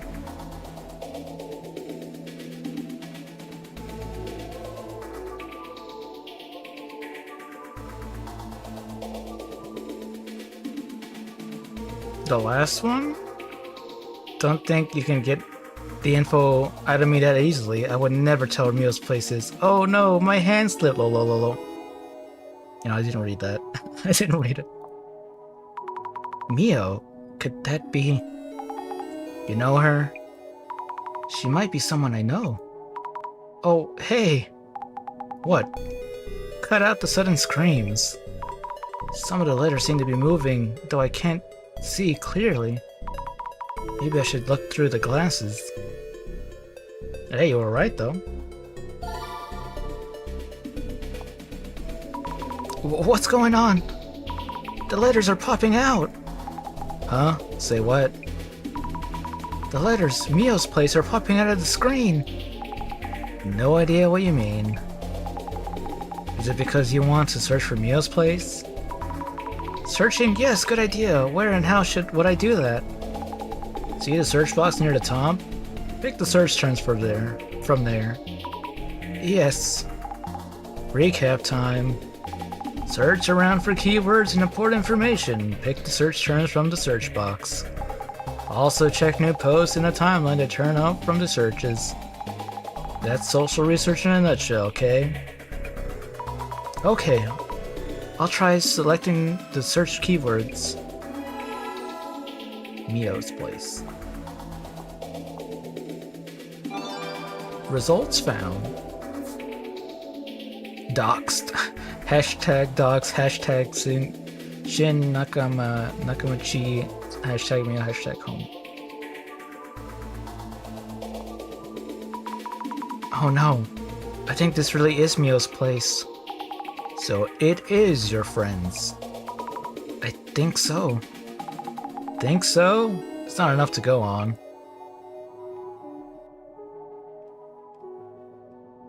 Wow, lol, that's insane, haha. At this point, they're just into digging up secrets. Messed up, huh? Image search turns up an apartment called Mason Shin Nakamuchi's II. Bet this is it. There's an apartment name. This is definitely my friend's place. Your very first case involves someone you know? Not the luckiest recruit in town, are you? The director told me I'd be good for this case.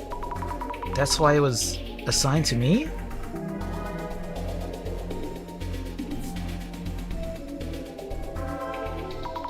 This is terrible. She's my friend. So we're heading to your friend's place, yeah? Lead the way. Yes. So, how's it looking? But if it's to save a friend, with your help, the investigation feels doable. Remember, I just drive you around. Lead the way, Freeman. Of course. I'll be quick on the pickups and back you up. You get to handle the legwork. Legwork, I'm on it. Just like Phoenix Wright. A little bit, yeah.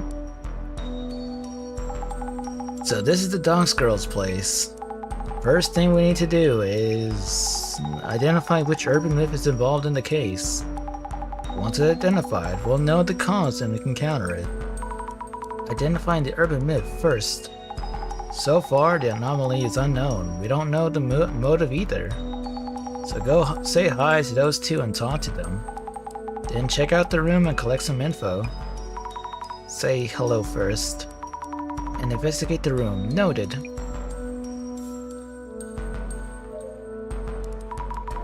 Are you okay, Mio? Azami, why are you here?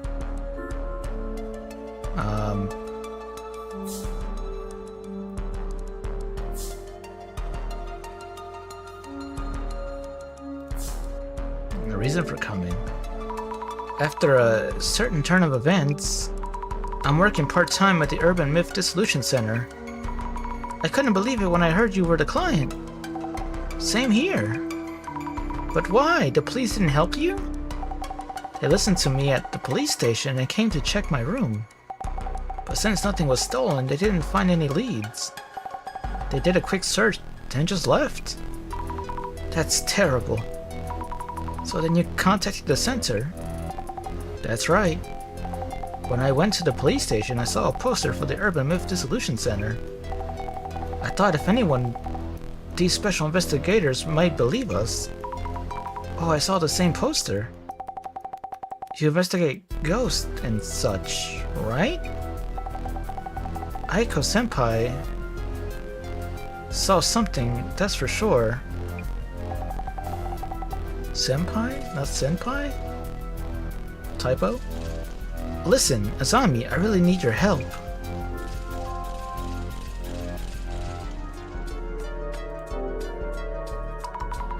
You'll be okay, Mio. I'm new on the job, and I'm super sure of myself. But I'll help you in any way I can. I'm so glad you're here to help. I feel much safer. I'm counting on you, Azami.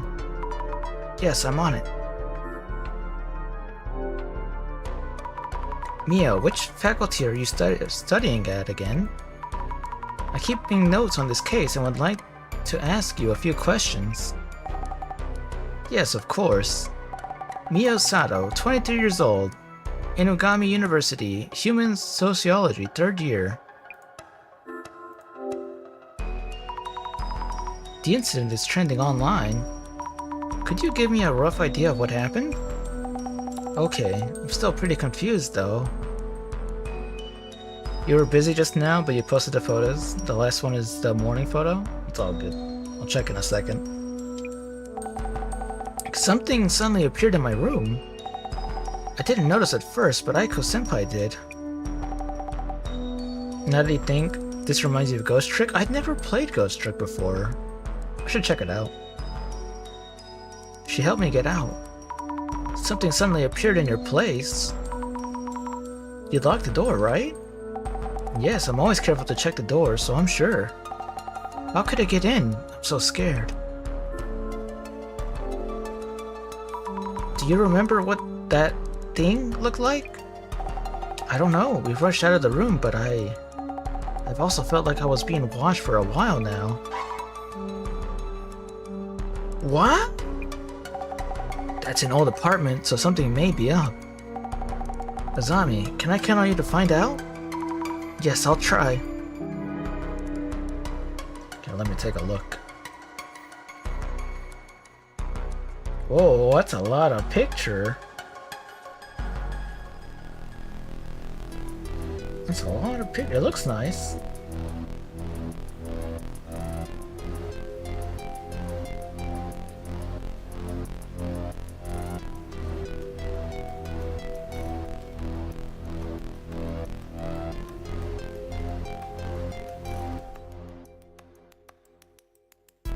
Looks good too, though. Nice.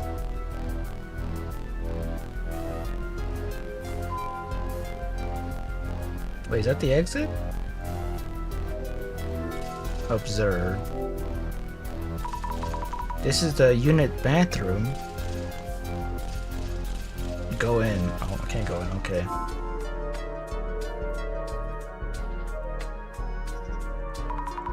Hello, I'm Azami Fukurai, I keep saying it wrong. Fukurai, Mio's friend. We are here from the Urban Myth Dissolution Center to investigate the case. Thank you for having us. You're her friend. Didn't know. Mio said she'd found a detective agency for anomalies. But I had doubts you existed until you showed up. But anyway, the police aren't doing much, so I guess we'll cooperate. Please help Mio, she needs it. Is it okay if I call you Aiko-san? Of course, Mio calls me Aiko-san too. Talk to me casually, like friends. Oh, thank you. Could you tell me about your age and profession? You sound like the police. Aiko Shizumi, 29. Hey, that's what I'm talking about. Hag found. I work as a sort of job hunting consultant, bridging students and companies. Also, temp staff coordination, leveraging all those connections. You're an entrepreneur? I guess you're a Gami Yu too, bro. Gami Yu? Yes, I'm third year computer science major at Inugami University. We're schoolmates. How lovely to hear.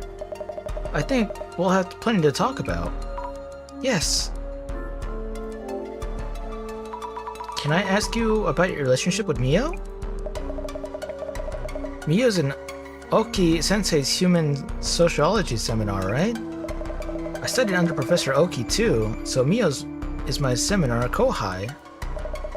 I'm working as a job hunting consultant, so Oki Sensei introduced me to Mio.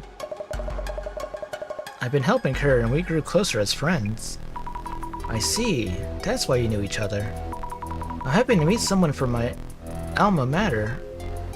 Alma mater? Feel free to call me if you ever need a helping hand.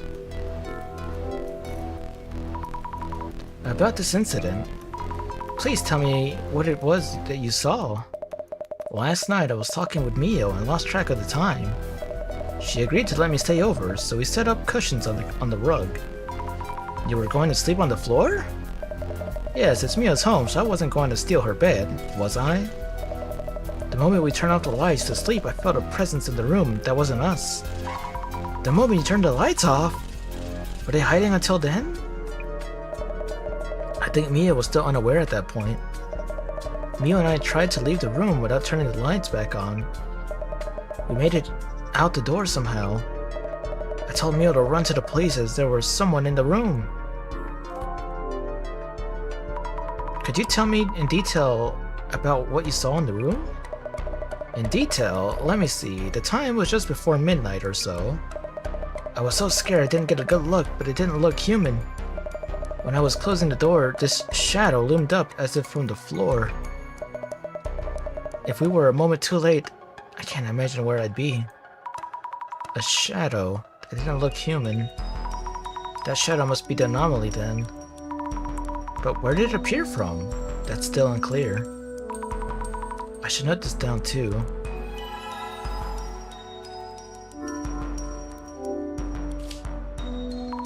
This photo of the shadowy monster looks like a man somewhat. Terrifying, isn't it? Did you turn around and take this as you ran away? I was way too scared for that. Mia ran for the cops and opened the door just a bit and quickly took a pic. But once I did, the guy disappeared. Disappeared? Just like that? More or less. He was gone before I knew it. I see. Duly noted. Thank you for your help.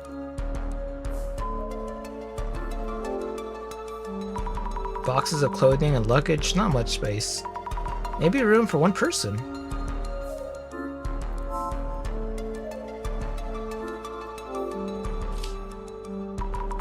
Tons of books and trinkets on the shelves. Online shopping books piled up on top.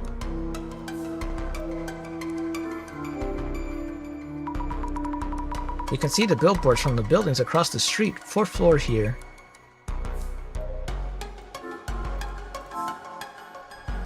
Oh my glances. Hey, he's just chilling here. Yeah, a ghost! It's the mannequin from Going to the Store. But according to the director, my power is clairvoyance and I'm seeing what happened in the past. So this isn't a ghost. Not a ghost. How could it not be a ghost? But if I'm seeing something, then something was here.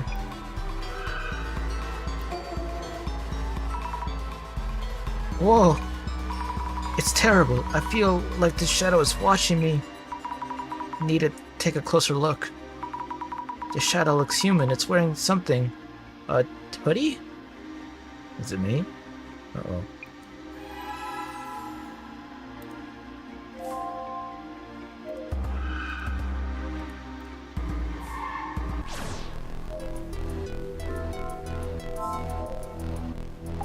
Sup?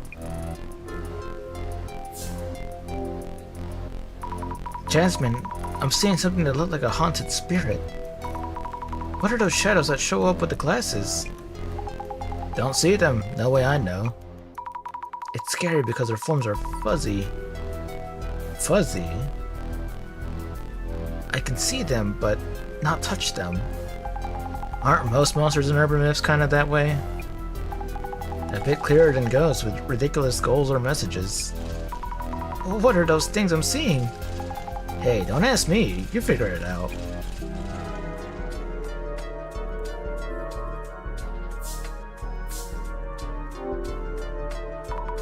Jasmine, how do you usually go about investigating on site? Usually?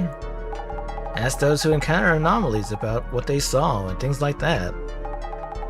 Enough leads and you start to see the rough shape of the urban myth. The shape of the urban myth.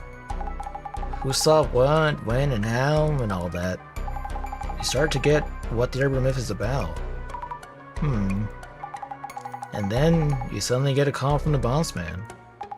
I guess it's because of his see-all vision or whatever, yeah? Wow. With that vision, watching everywhere I go... Maintain perfect posture! Check! Check, thank you for the posture and the hydrate. I will do so. And welcome in, Floof. Thank you for the headpats. How's it going? You okay or what? Basically, you're on site gathering clues in Bossman knows. Self-care check, checked. Thank you. So your job here is to dig up info on the case. That's all there is to it. Okay. Jasmine, how long have you worked here? 6 months? Not even, actually. What exactly does the Urban Myth Dissolution Center do? Don't know, really. We look into rumors. If it's paranormal related, we figure out what's up. Who would actually ask you to do this? National or local government, also universities and research organizations. This case here is probably the boss man just spawning a rumor and taking interest.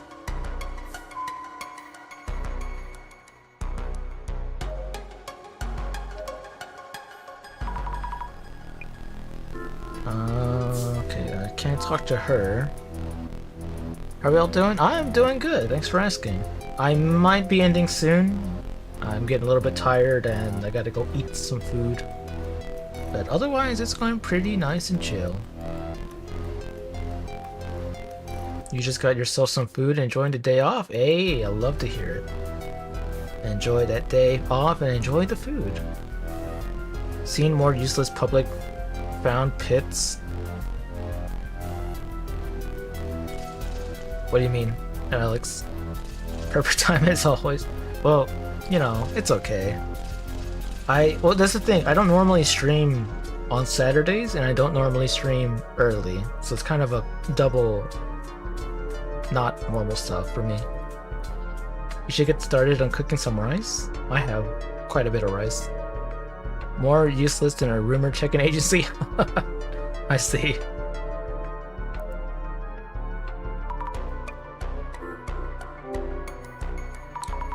That thing you saw looked like a haunted spirit of sorts.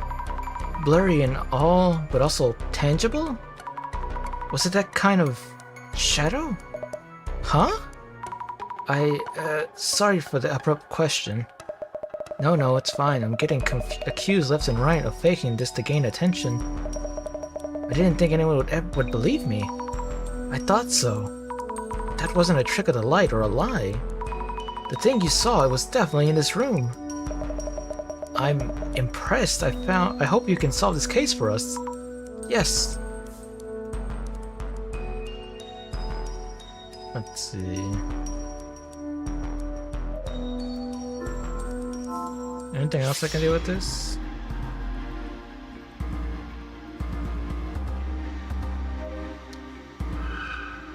Touch it.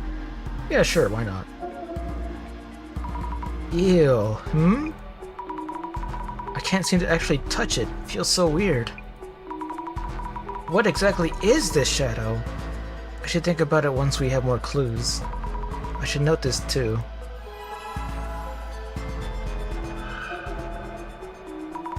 Yikes, what is this? They look like legs? Oh, I've seen plenty of those in Silent Hill.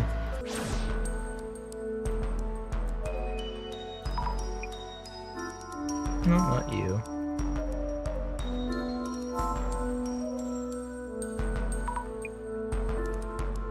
Not you either, okay. Wow, the donut earring is very expensive? Yeah, it's always... The latest Mogtum event exclusive is always 100. So, it's par for the course. I got mine yesterday. From doing maps and spamming rival wings, I already got it. Just don't rely on me, got it? Oh, that's everything.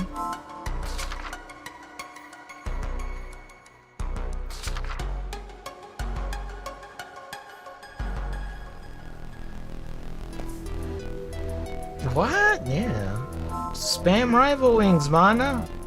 Play PvP.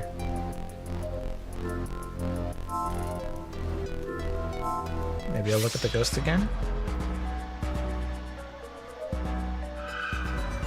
Nope, that doesn't work.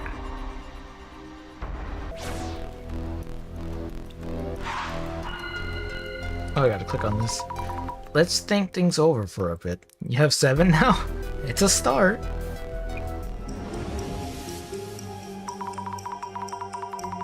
What am I seeing with this clairvoyance power anyway? They look like ghosts, but aren't. So weird. I'm not really helping much, even if I can see things. It seems you may still need my support. I can offer the second part of my own urban myth theory, which we had to wait on earlier. Oh no, my memories of the director is going self-aware! First, let's take a moment and narrow down what you really need to consider. Feels weird being tutored by the mere memory of our director. Then again, maybe all that intelligence is rubbing off on me. I feel smarter somehow. I'm happy for you. I mentioned this back at the center.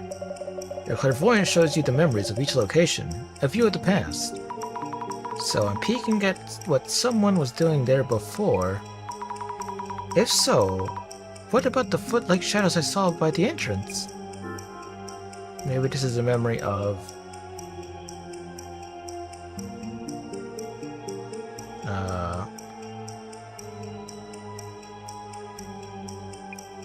Aiko-san running away with Mio?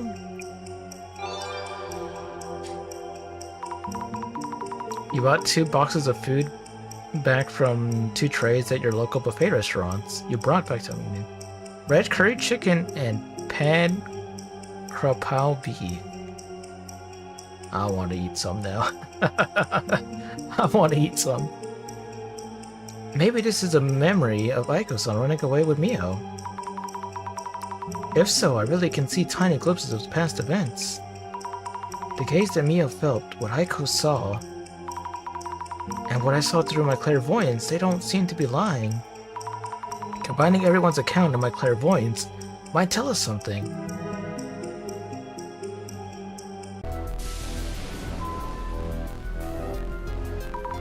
I should write about Jasmine in my journal too.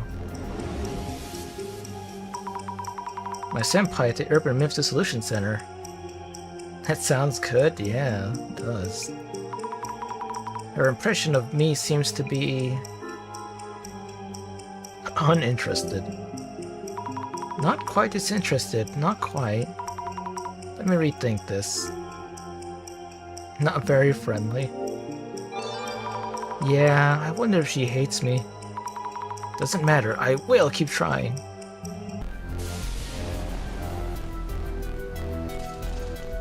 The beef is spicy though. You ordered it by accident during one birthday and you were suffer enjoying it. Okay, maybe I'll pass then. I'm not the biggest spicy enjoyer.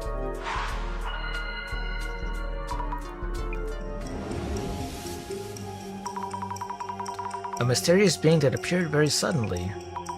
If we only had one witness, they might simply have mentioned things. But Mia also mentioned feeling watched. I have no idea what to think about or how. In that case, let me offer some guidance. My resident director's boss is talking to me again. First, let's take a moment and narrow down what you really need to consider. Suppose this shadow actually exists, and acts similarly to humans. If it acts like us, I'd want to know how the shadow showed up. Let's think about that for a bit. Maybe...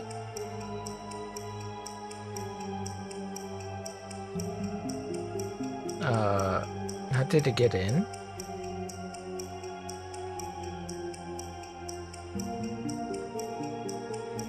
It has a special power that leads in... I don't know, I'm putting random shit down.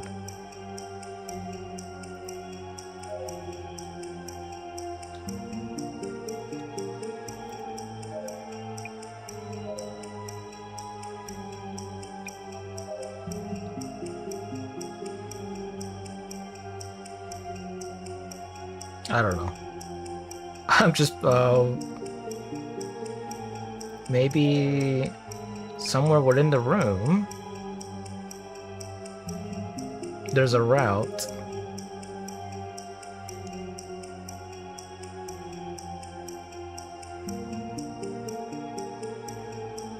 In liquid form? That makes no sense. Yeah, it makes no sense. The sink.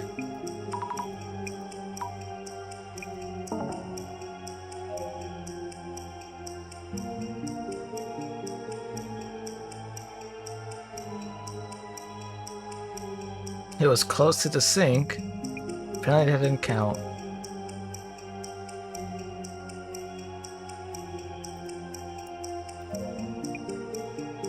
Maybe it has a special power?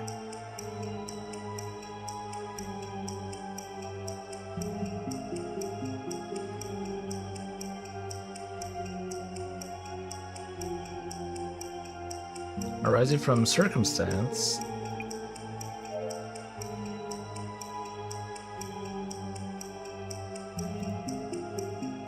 Oh, you tell me.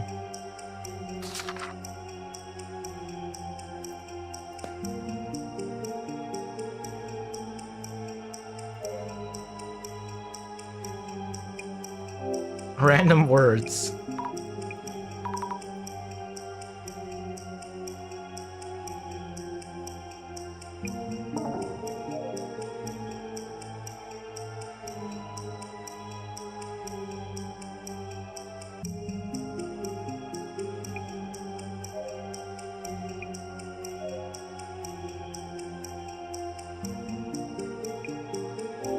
That doesn't work either. I'm bad at doing this. Maybe I need more room or more food. Well, it's even giving me like here's the correct ones. Pick the right ones, you moron. Maybe he didn't actually appear.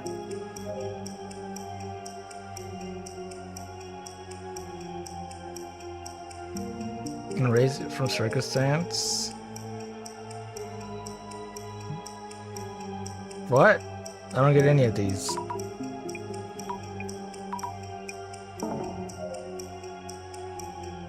So it is these three.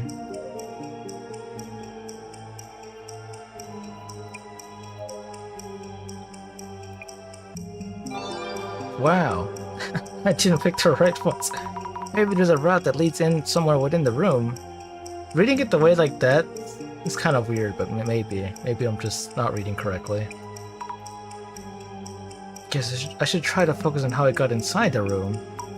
Man or monster, that should show us who or what they are.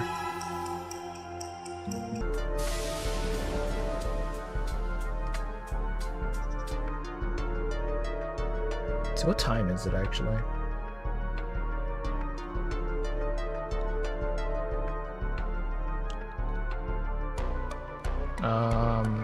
I don't know if it saves. Is there any save here? Auto save?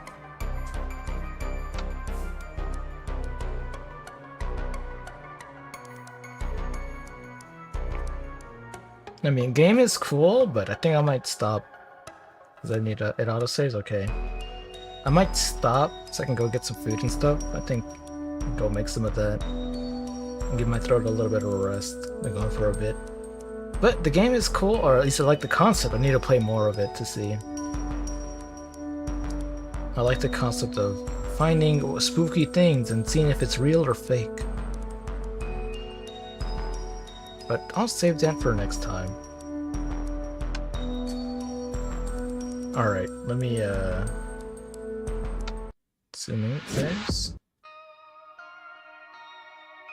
Yeah, there's none. Okay, cool. Alrighty, friends. Thank you all for watching, for chatting, for lurking. I appreciate you on YouTube and Twitch. Thanks for the stream. Well, thanks for being here, Mana. Yeah, it was a bonus stream. The director seems more like a con man. Is he? We did kind of get forced to joining, but he seems to have special powers. Thank you for streaming. It was lovely to join me. Yeah, thanks for stopping by, Floof. 10 million for a chair? Really? I mean, it's an antique. Oh no, the damn ads. Goddamn ads.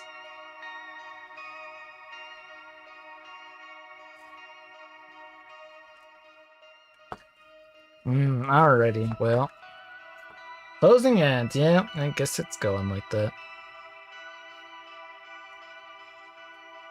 A very commercial hint. I'll wait.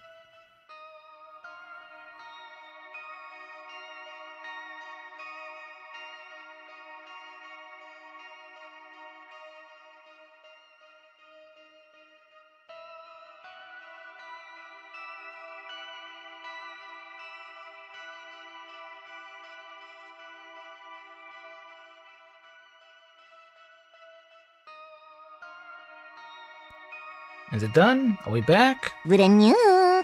Thank you, Kamana. Doddy, doddy, doddy, doddy. I wonder where's that one at. Thank you for the bits. I appreciate the support. Donut earrings? Yes, in Final Fantasy XIV. There is donut earrings.